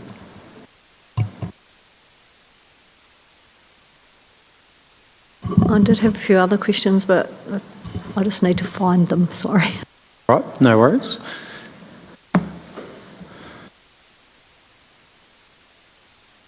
Another one for Mr Cooper, I think. So in the past, with the visits to the alcohol regulated premises, we've always struggled to make any progress there, and I think some of the commentary in the past has been coordinating with the other agencies, and now it seems like all of a sudden we've made some really good traction, and I just wondered what has changed that has enabled us to make some good progress there. We are working really well with the police in particular at the moment. Health have been absent for quite some time, and they've recruited a new person who we're working with at the moment. So the tri-agency is now back to full strength. In terms of the visits, if we're doing operations where we need underage volunteers and things like that, there's a reliance on the three parties to the tri-agency doing a component of that. So we can't do that unless we're all fully engaged and agree to do our bit to conduct those operations. So they've been limited in the last period, but we're hoping to do more from now on. In terms of those hotel visits, the other part of it is just our inspectors getting out and amongst it. I think we had quite a lot of staff sickness as well through the middle of last year. So we troops on the ground side of the job was put under quite a lot of pressure, and that came through in the numbers. So I think we're now through that. We've got a full strength team, and we are seeing that come through in the results. Yeah.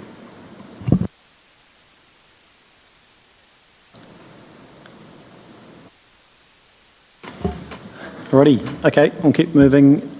Everyone comfortable with that? So just receiving notes. Can I have a mover for that? Chris, have you move that? Seconder?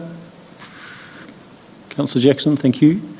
No further discussion. Put the motion. All those in favour, please say aye. It's carried. We go to Annual Plan 26-27 Development and Adoption Timeline. Lead us in, Steph. Thank you, and through the Chair. So this report is really updating and seeking endorsement of where we're at with the development and adoption of the Annual Plan 2026-27. This is a high-level table noted in paragraph 8 with when Council can expect to receive key information and therefore endorse or adopt, depending on where we're at in the timeframes. Noting that this timeframe is based on draft budget version 1 with the proposed 12% rates increase. Should Council deviate significantly from that 12%, we would need to adjust this timeframe, as 31 March may not be achievable. Happy to take any questions. Yeah, Councillor Pye, thanks. I just wonder if we, draft budget version 1 we've obviously got in front of us, whether we have another cut go to the Strategic Planning Committee in 2 weeks' time for, okay, maybe not.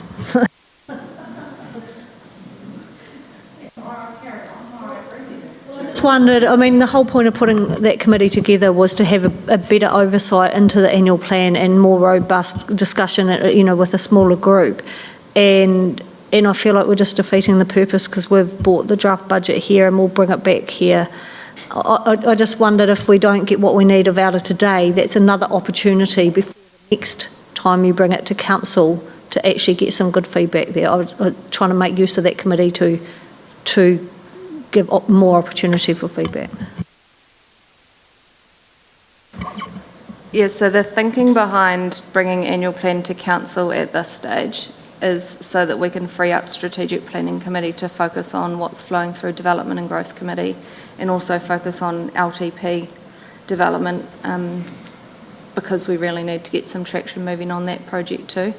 And that's where we see the most value with Strategic Planning Committee at this stage. But yeah, we could potentially, Andrea may agree or disagree. Maybe we see how the conversation goes today. We probably should have had we probably should have had these around the other way. The annual plan budget should have been before this one. Just to Councillor Pye's point, I think one of the challenges that we had was around how we grab that budget quite early on and review in consultation with key members of SLT, and I think that's something that might be missing again. So if we can kick into that earlier or soon, then that can be done, because I think what we're asking for and what's getting delivered sometimes is lost in translation. I think the intent there is there, but it's not transferring from what we're saying to what is then delivered. There's so I think getting everyone in the room together to have that conversation will help the process, which could be through a committee, or it could be a workshop involving some key SLT and some maybe key members from that committee potentially. So obviously it's more around the budget. So we probably need to do that paper, because effectively the budget's only just been put together. My plan was to have Thursday and Friday individually with the SLT, and then the next week have the full SLT challenge each other, and then bring the next budget back to council mainly because it is council's decision on budget. And I'm not quite sure how we then fit in another round. Need to think that through.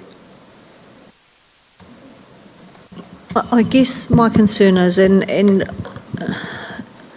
I know we're all under tight timeframes, but my worry is by the time you bring back version 2, we don't have an opportunity to make fundamental change at that point before going out for consultation, if we have to go out for consultation. That frustrates both the officers and us. So it's trying to go, how could we have a better go at this so that everyone's not frustrated at the end point. Again, we need to do 9.14 before we actually get into this conversation, because we need to sort out what we've got in front of you and then go from there. So at the moment, this paper, 9.13, is just about the time frame. So the time frame at the moment is to get version 2 to you on the 31st of March, and then if we need to do consultation, we go to consultation. But if on 9.14 we deviate from that, that may have to change. So we've probably got the papers around the wrong way. I think what there needs to be done based on that timeline is before the 31st of March, there needs to be a conversation with whoever it is, but governance, senior management, to test that before it comes through to council. Well, my attempt was if 9.14 goes ahead, then we don't need to worry too much. But if there's something different comes out of that, then SLT's got to work that up, and that's probably what will come back on the 31st of March. And depending on what you want, that will have to come back with a whole raft of decisions from council. So would you like us to adopt a time frame that may then have to change? Well, I think you've got them around the wrong Yeah, we have. Yeah. Let's do that. Let's leave this on the table for now and go to 214. So I'll just make the I'll just make the points here that we went through a process with the forecast. That was our starting point. So effectively, the forecast is as per the financial report, and you have to remember in 25-26, the LTP had a 12% rate increase. We decided collectively to a 9% rate increase, and we're managing to hold that and come back in with a break-even. Well, we will have a break-even budget in actuals. Year 3 of the 24-34 LTP again signalled a 12% increase, and you can see that on page 218. So the LTP year 3, if it had been 12 and 12 in those two financial years, it would have been 105 million. So we've, at this stage, continued with the 12% per the LTP, which gives you 102. Now the piece that, and what that does is that gives you a, before vested assets, a break-even of 816,000. So it is a break-even before vested assets. And remember, vested assets are not cash. Okay? This compared to the LTP year 3 would have been a $5.8 million deficit.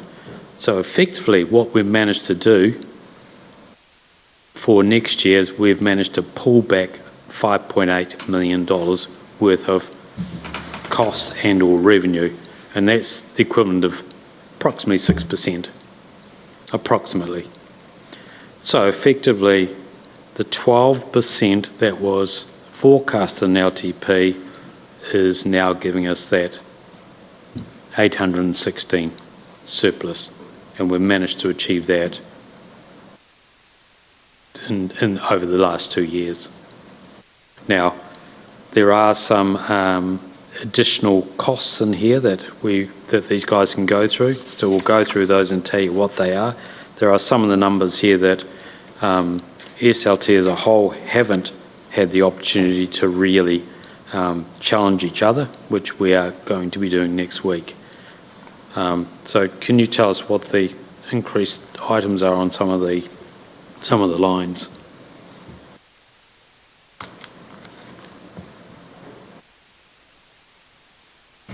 So there is the commentary for the increases in the current year forecast and the next year annual plan, and also the differences in between the LTP and the annual plan. So some of the increases that are expected for the second half of this year, effectively. The other expenditure is documented in there, which would be probably the largest increase, which it has got increase from the current year forecast to next year 3.6, which includes at the moment just an average increase for things like cost escalations, inflation, that sort of thing. Additional roading works expected. There is additional fees in there for waste and refuse collection as well, but that also does include an error, which is offsetting that of approximately 600,000, which was across several accounts, which was an over-accrual, which is now decreasing the current year expenditure. So that'll have to increase and then increase for cost escalations for next year as well. The assumptions are included in here. There's also an assumption based on payroll. So I've just put in a flat 3% for increases from this year forecast to next year. It also notes that so the budget includes vacant positions, whereas the forecast, if somebody is not expected to be, if the position isn't expected to be filled by the end of this year, they're not included in the forecast, but they will be included in the budget. And there's also the effect of bringing in, there's another tranche for parks coming in-house as well.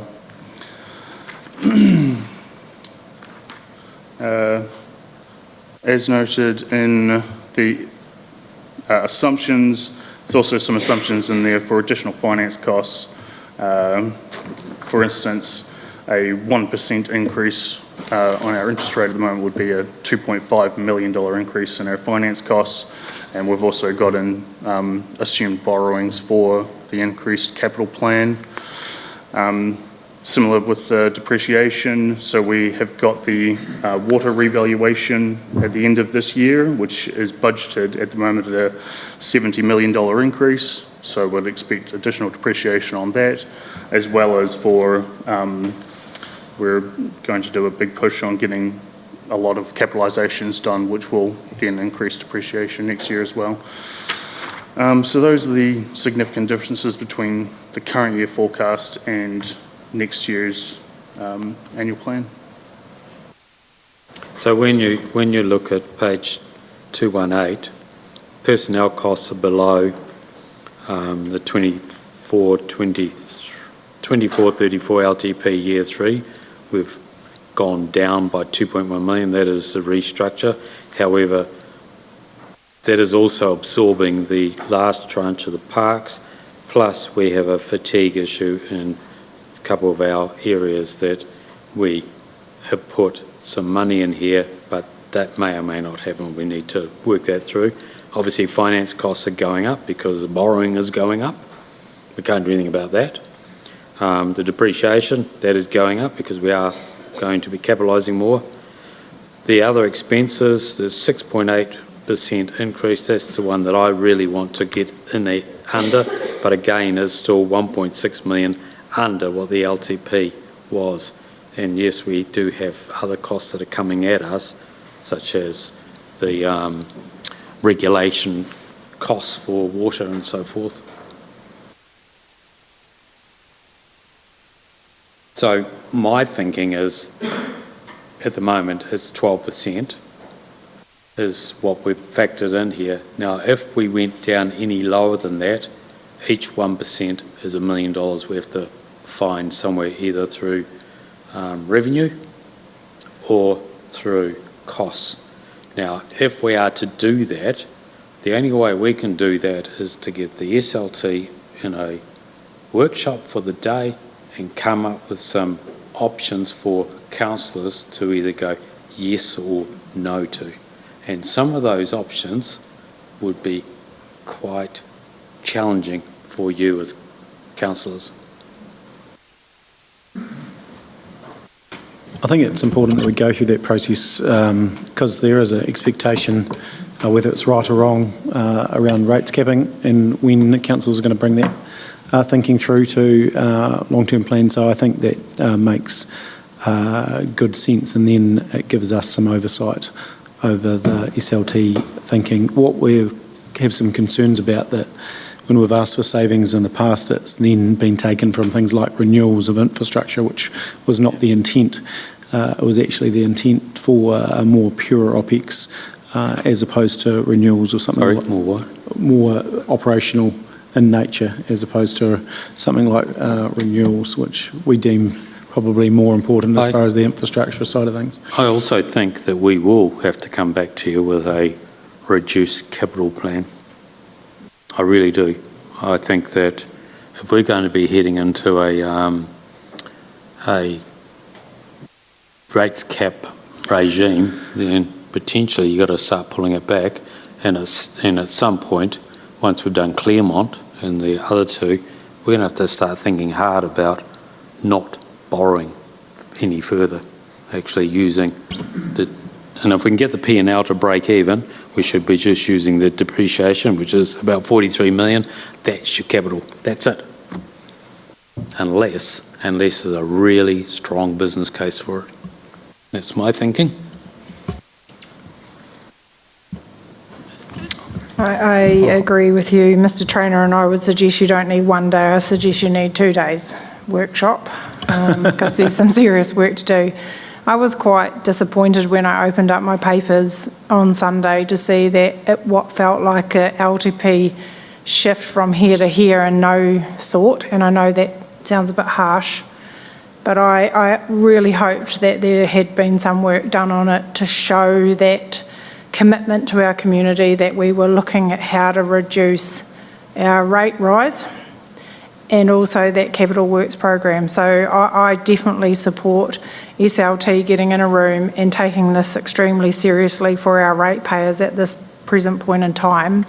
The fees and charges, I looked around for a dartboard. I felt there was a darts thrown everywhere and see where it landed. And I would welcome for Councillor Pye's suggestion that it comes back to her committee as well, and smaller group to help support SLT on their recommendation, because we need to take this seriously and look how over the next 3 years we're going to significantly reduce our rate rises.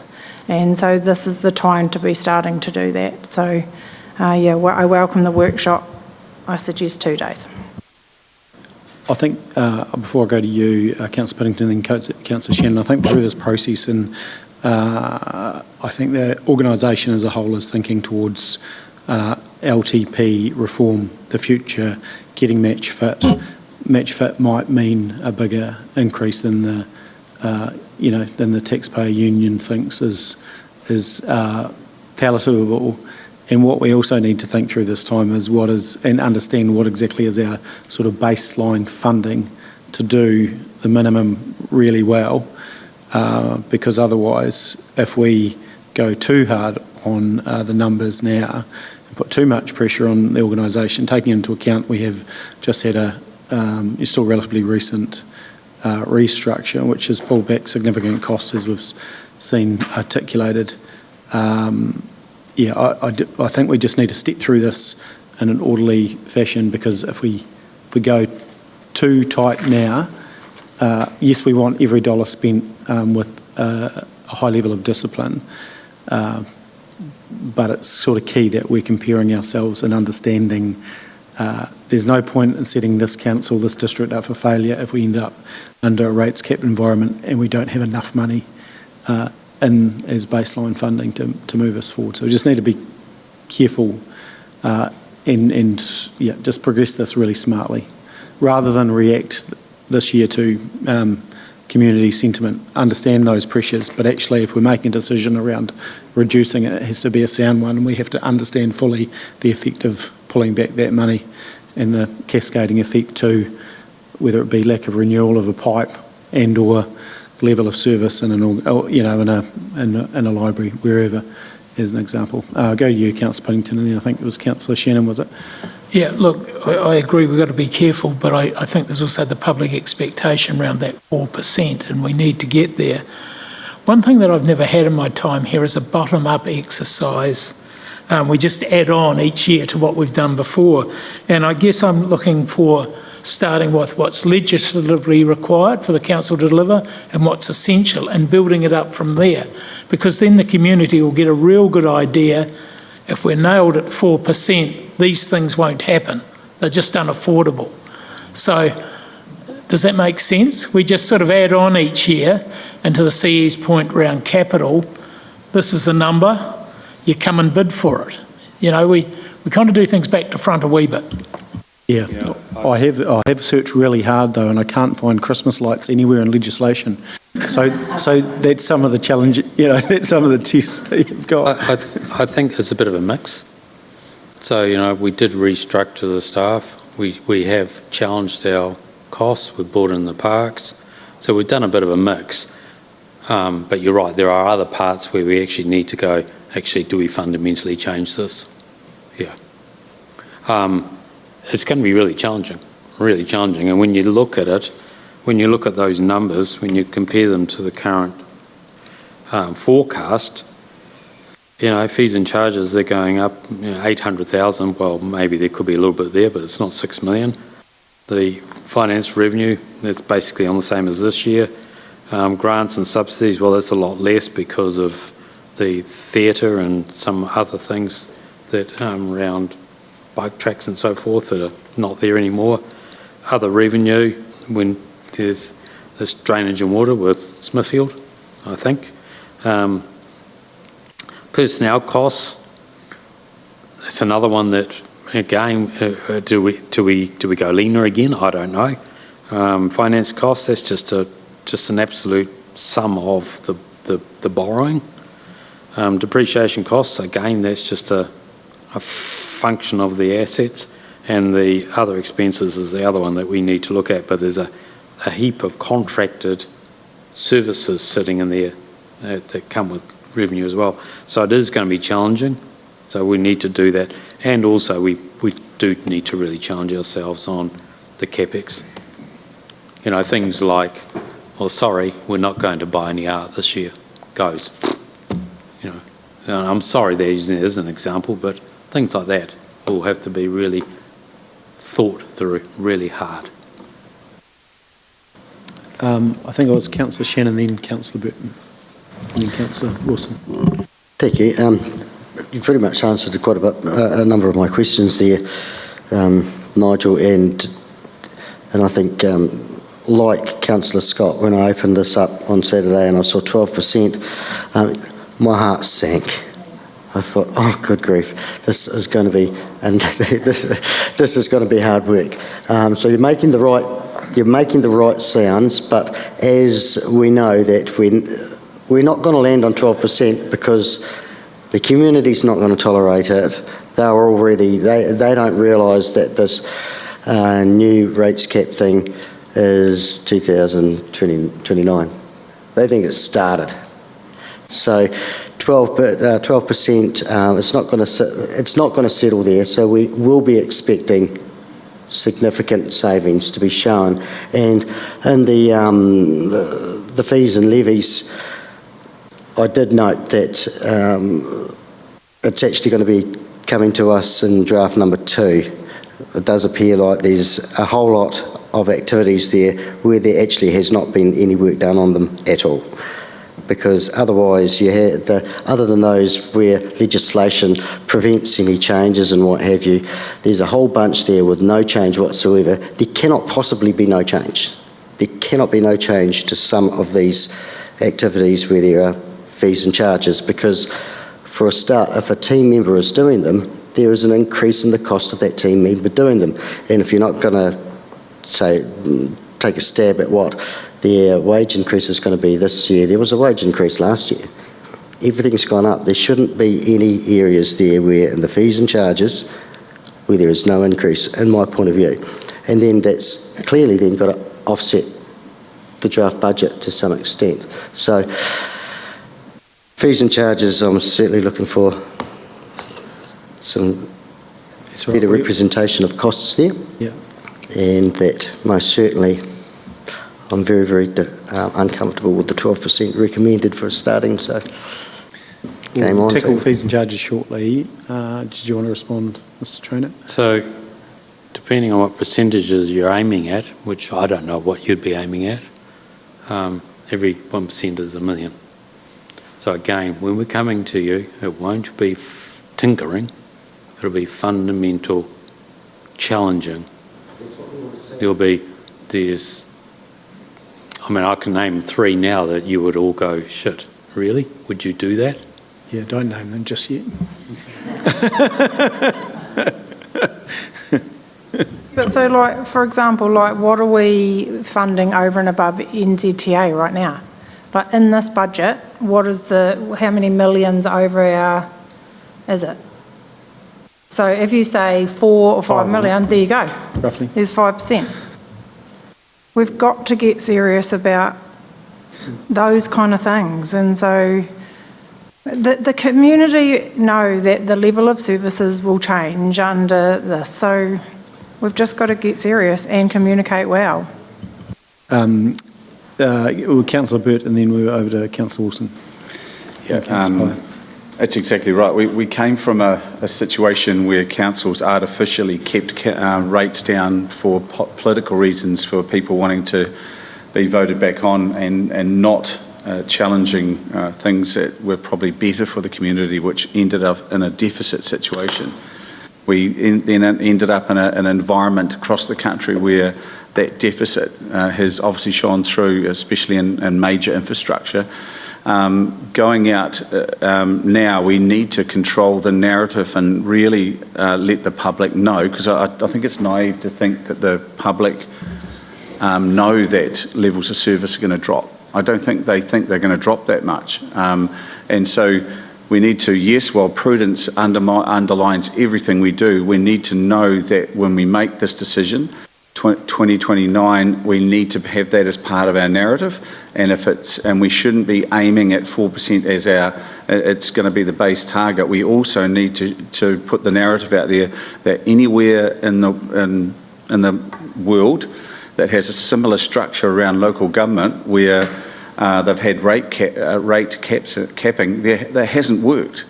It's ended up in massive infrastructure deficits and levels of service that cannot be sustained.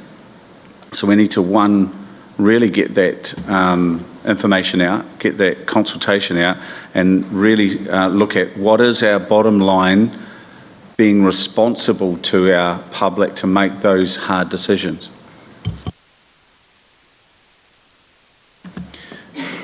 Was that a question? Yes. That's right. Councillor Wilson. Well, I'm a bit different than some of the others. I'm actually quite excited. One of the reasons I stood for council was to be part of this discussion, and I'm really looking forward to it. And I say that sincerely, because this is what we're here to do, is to get value for the ratepayer. So I take on what Mr. Trainer just said before, that if we start cutting under the 12, you better be ready for some of the things that will have to be dealt with. Well, I think what I'd love to see, because I like to just get a bit of a look at things. I'd like to see the senior leadership team come forward on the basis of, say, well, if we've got it's been identified 1% is $1 million.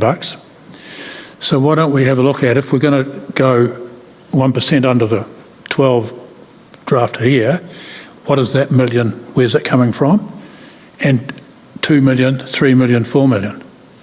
Well, I'd like to see I don't know what they are.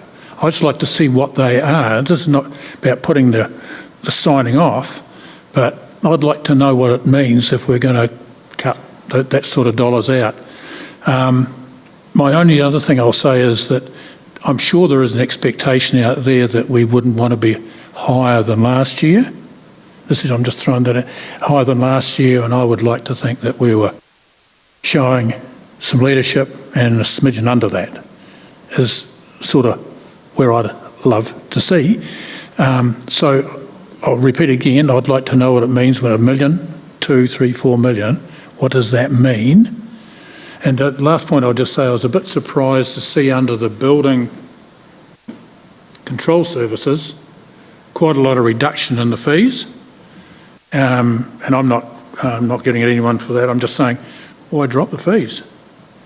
You know, when you're trying to look for some increased revenue, I'm looking at that -3, -11, -11, -7, -59.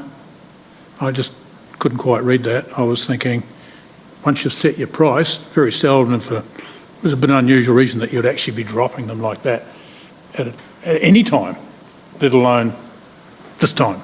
I would expect the answer would be, especially when we've got this competition out there with those other entities, that the answer will be that actually we've broken even, including ratepayer subsidies, so that's all gone, and and we're competing on an even playing field with the market.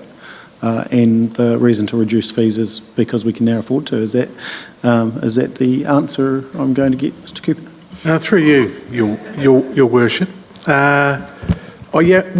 Within $1 million or so. I think we're... Now, when we got feedback from the sector, it was that we were high, and then when we checked ourselves against the rest of New Zealand, we found we were sort of top 20% in fees. We're quite high.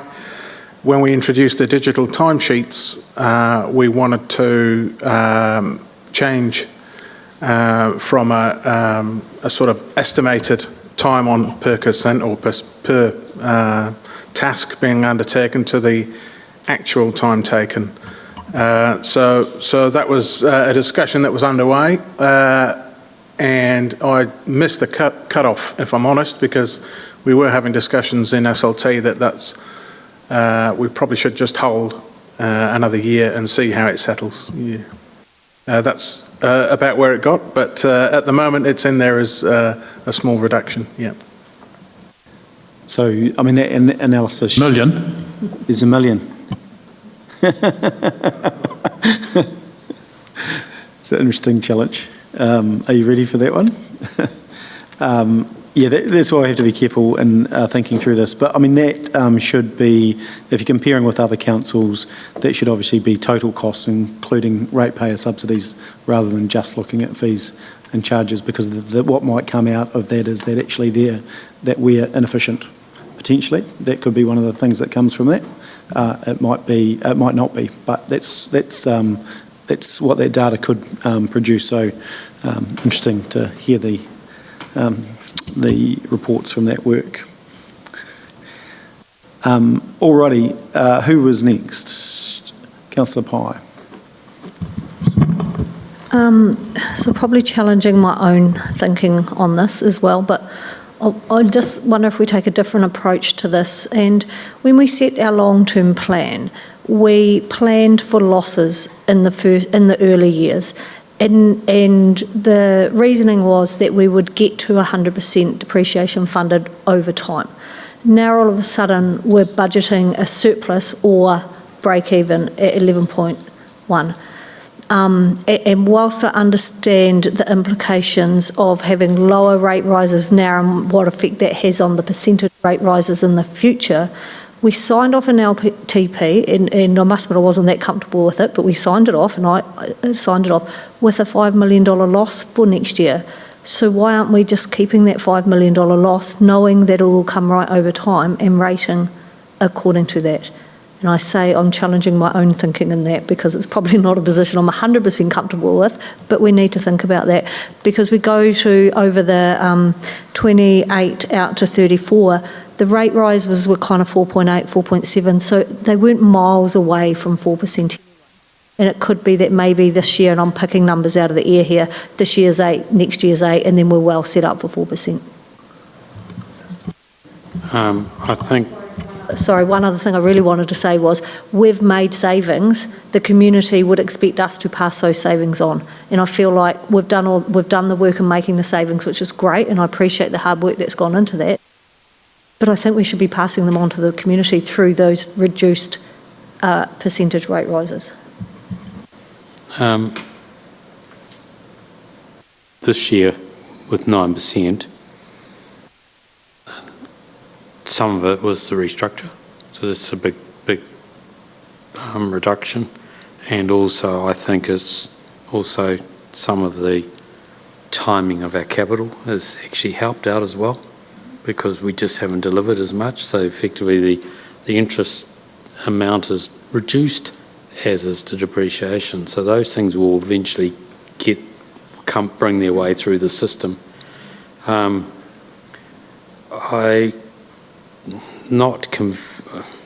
think if we go looking for savings now and reduce the rates, then that's fine.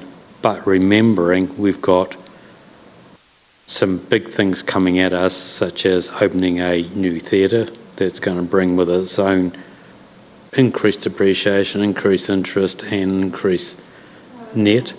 They're in the long-term plan, but the timing is pushed out. So you've got to get ready for that as well.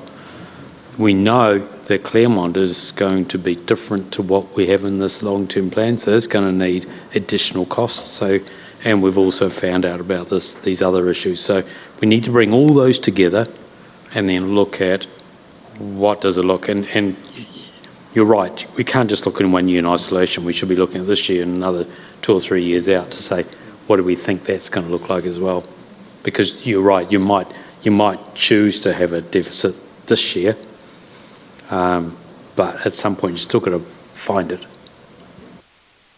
Could I just add to that also, I think we need a version where water is out, because by having a rates rise, water technically should be self-funding itself through the targeted rates that it collects. Now, those targeted rates actually fall within our rate percentage at the moment. So depending on what the water, how much of that is actually soaking up those rates, the residential, it might be that actually it's water that's going up, but general rates are actually coming down. So I think we need that as a side exercise over here to actually say, well, okay, if we stripped water out, what does our base rates actually look like at that point? Because that's what's going to be used going forward when we hit the rates cap.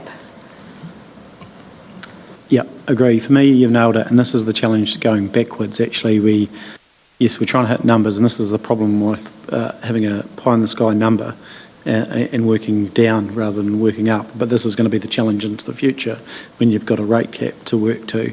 I'm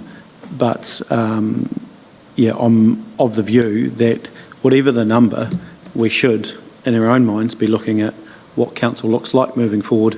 Water over here, water has the appropriate charges to do what it needs to do, and whether it's correct in the public's eyes, and it might be that the average is 12, but actually we can say, well, within the future council, it looks like this, and water is over here, and that looks like. So X is here, Y is here. Yes, it's still going to get reported as 12 or what have you, whatever that number ends up being, but actually we set that water entity up for success, because otherwise, again, some of the savings, which wasn't the intent last time, will come through potentially with renewals, which we know we can't afford to pull back. So, so as far as I go forward, suggestions? Yeah, so from a process perspective and based on discussions today and what we already have booked in with budget reviews, NSLT, so just for transparency for council, we have budget review meetings with each GM, one-on-one with myself, Andrea, Nigel and Tyler over Thursday and Friday. And then next Wednesday, we have a full SLT session all day,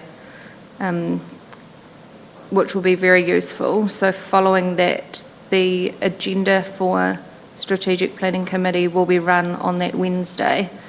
So with, I guess, endorsement from Council to allow us to table a report at Strategic Planning Committee with options to consider based on what has come out of those meetings. We'll obviously try to get it to you as soon as possible. And then obviously subsequent endorsement of what you'd like us to further analyse to bring back budget V2 to Council. Personally, I think that would be helpful. I think it would be less frustrating for the officers when we get to the end, and I think it would be helpful just to have that another level of input into it before we get to the end. Yeah. Perfect. Cool. Perfect. Cool. I have, in hopes that that would be a way forward, sent that to Alicia, so I think she's... I can see what Steph's doing. She's getting us back to 9.13 to get to 31st of March. I can see what Steph's doing.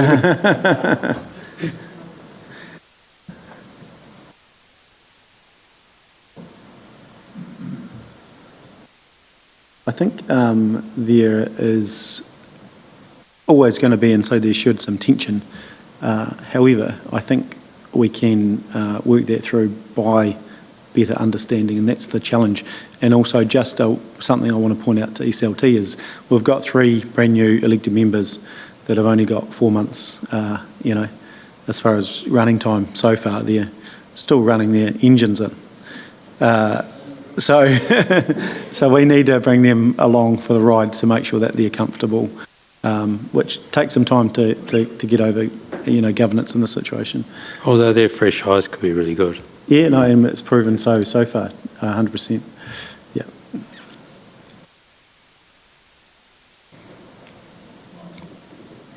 Yeah, sorry, Councillor Spinnington. Taking into account, we know what the future's going to bring, and you're going through the exercise with the SLT, I think we should nominate a sum that we're pretty comfortable with. So if it's 7.5, every group has to find 5%. Because we've played this game before and it comes back and the Christmas lights are gone and bits and pieces. But I think it would be helpful for you guys if we gave some idea of a target. And to Stacey's point, I'm interested really in roading how much over NZTA we are paying, because that might be a simple fix of $3 million. Someone must know that in the room. No, it's around roughly around 5 mil. We just have to be really careful on, I mean, that is a big step. Yeah, but I think it's an important conversation because, again, we know that we're being underfunded. This is something that we should be sending, again, quite clearly. Minister Meager, show us the money. We've got no road funding. Yeah. No, look, I agree, but I just think it'd be helpful if we indicated to staff an idea of what we're after, because it's hard to go into a meeting, they'll come back and say, yep, we've saved 1%, and we all go, well, that's not enough. Yeah. I think the only problem, I go back to my point, you say, I'm not comfortable with saying to water at the moment, save, 5%. And then infrastructure in general, to be fair, actually, but, happy to be challenged. No, I get that, but I'm channeling my inner Alan Booth that says, make some savings, then we can make decisions around them. Yeah. Yes, Steph. Yeah, so something else that we probably need to be mindful of too is at the moment we have not triggered what's called a Section 83 consultation, which is quite a lot more time and resource than what our current approach will be. So that could change depending on the direction of council and the level of significance, because your level of consultation needs to be proportionate to the level of significance and does come with some other caveats, which is why I was striving for March, because if we do need a Section 83, that still gives us time to do it. It's not ideal, but we can do it at a push. So one thing we did have a discussion this morning around, which I'll bring to the fore, which would require consultation.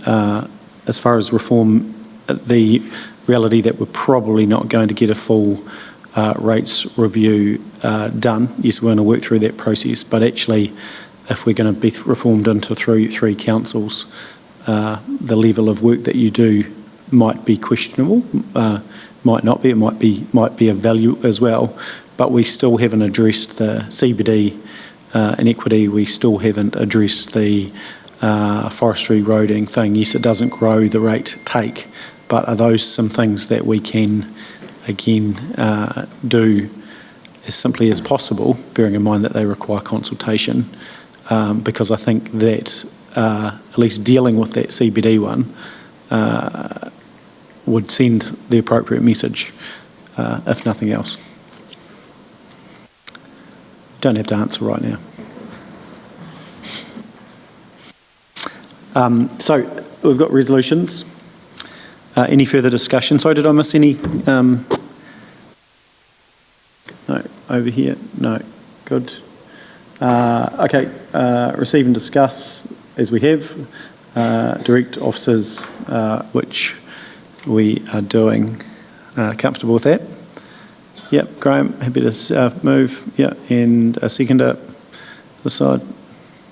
Councillor Burt, got the nod before the... no further discussion. I'll put the motion. All those in favour, please say aye. Against, carried. So we'll flick back to... do you want to flick back to timeline?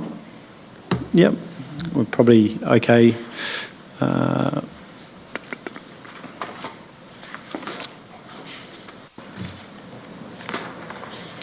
So, yeah, as discussed, if we hit the March deadline and recognise, obviously we will advise the level of significance of changes that we are proposing, and what our advice would be, or our recommendation around level of consultation required. Yeah, so end of next month we will know pretty much where we are going to be sitting. Okay, so you comfortable with that as is relative to the conversation that we had around the previous one, just subject to that committee change? Yeah, Councillor Thomas. So just so I can clarify that in my head, if we were to stay at the level of rate rise that's in the LTP, we wouldn't have to do the consultation process, but if we change it, we do. Is that simplifying? How much we change it? Yeah, so there's a scale or a continuum of engagement through, well, there's inform basically, right through to formal consultation, which is your Section 83. So that has really prescriptive rules around how long it has to be, giving people the opportunity to come in to speak at public hearings. There's quite a lot in the Section 83 space.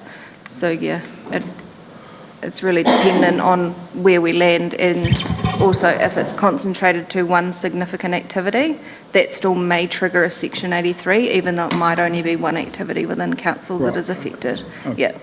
So, sorry, I can't give you a clear answer. It's a lot of what ifs, muts and babies, and looking through a matrix. Yeah.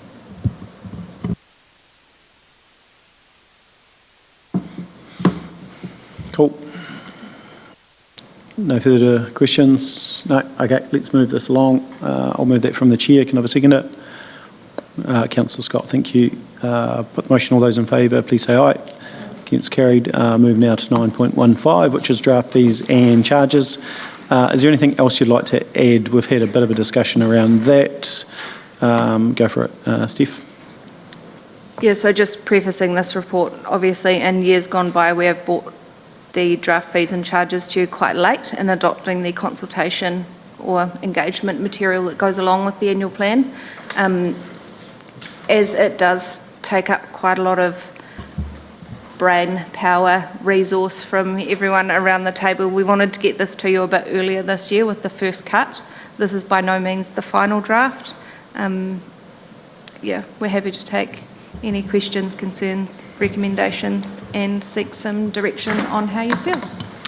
Cool. Okay, I think we've highlighted the one around building control, which Mr. Cooper's picked up on. Any further questions around, bear in mind draft for consultation? I think my only comment is if we were to change, we need to be as accurate as possible. Councillor Pye. I guess I just struggled with what were we actually recommending no increase and what had we just not reviewed yet. And that proved difficult to provide feedback. For example, animal control, no increases. I thought there would be. Art gallery, I'm just picking on the A's. Are we actually saying we're not planning on increasing, or have we just not got to?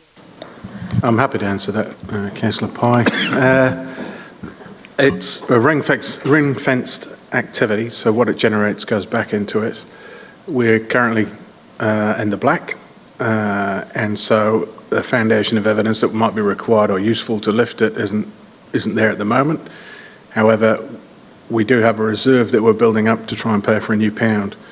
That's the kind of tension or the balance, but it didn't seem to be necessary this year. But it's an annual thing. We'll look at it next year, and if it's tighter again, we'll consider raising it at that point. Yep. I think once we've finished this work, this will come back.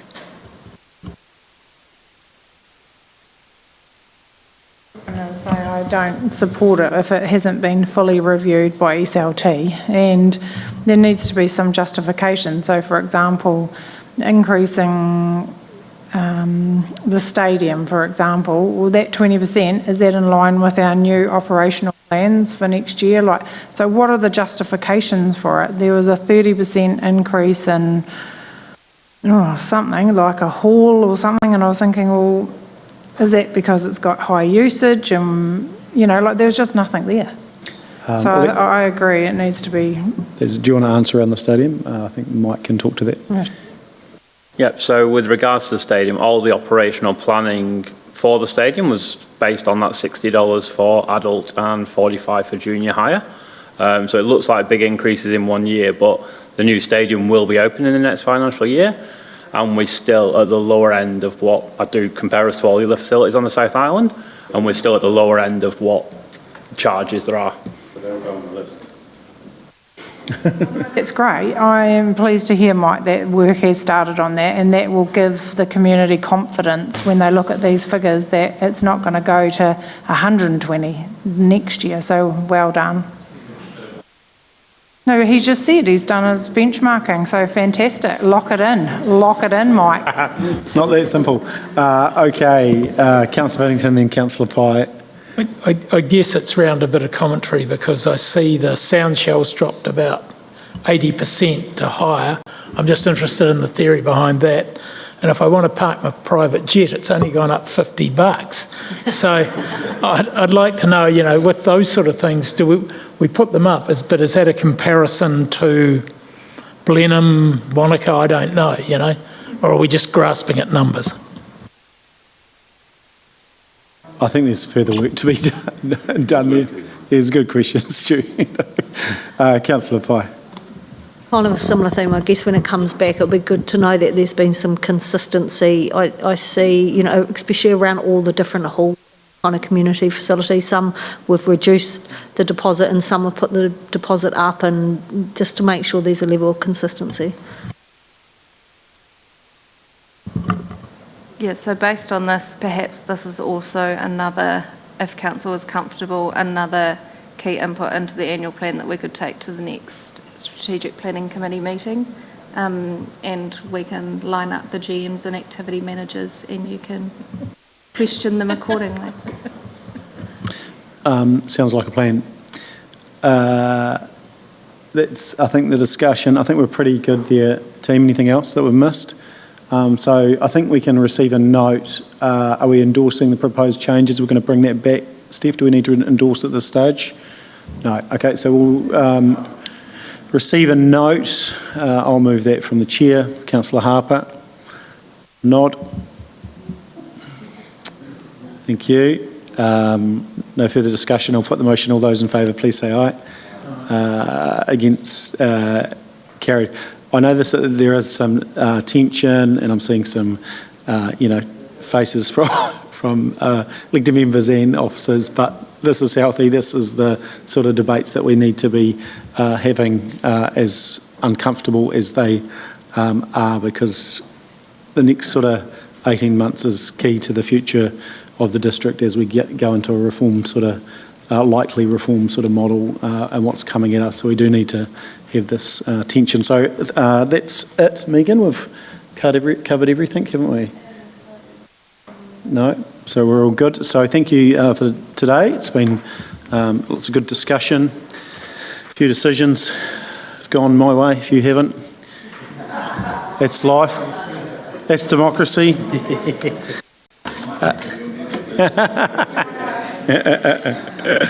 But that's democracy. So thank you, everyone, and we'll close off the day. Cheers.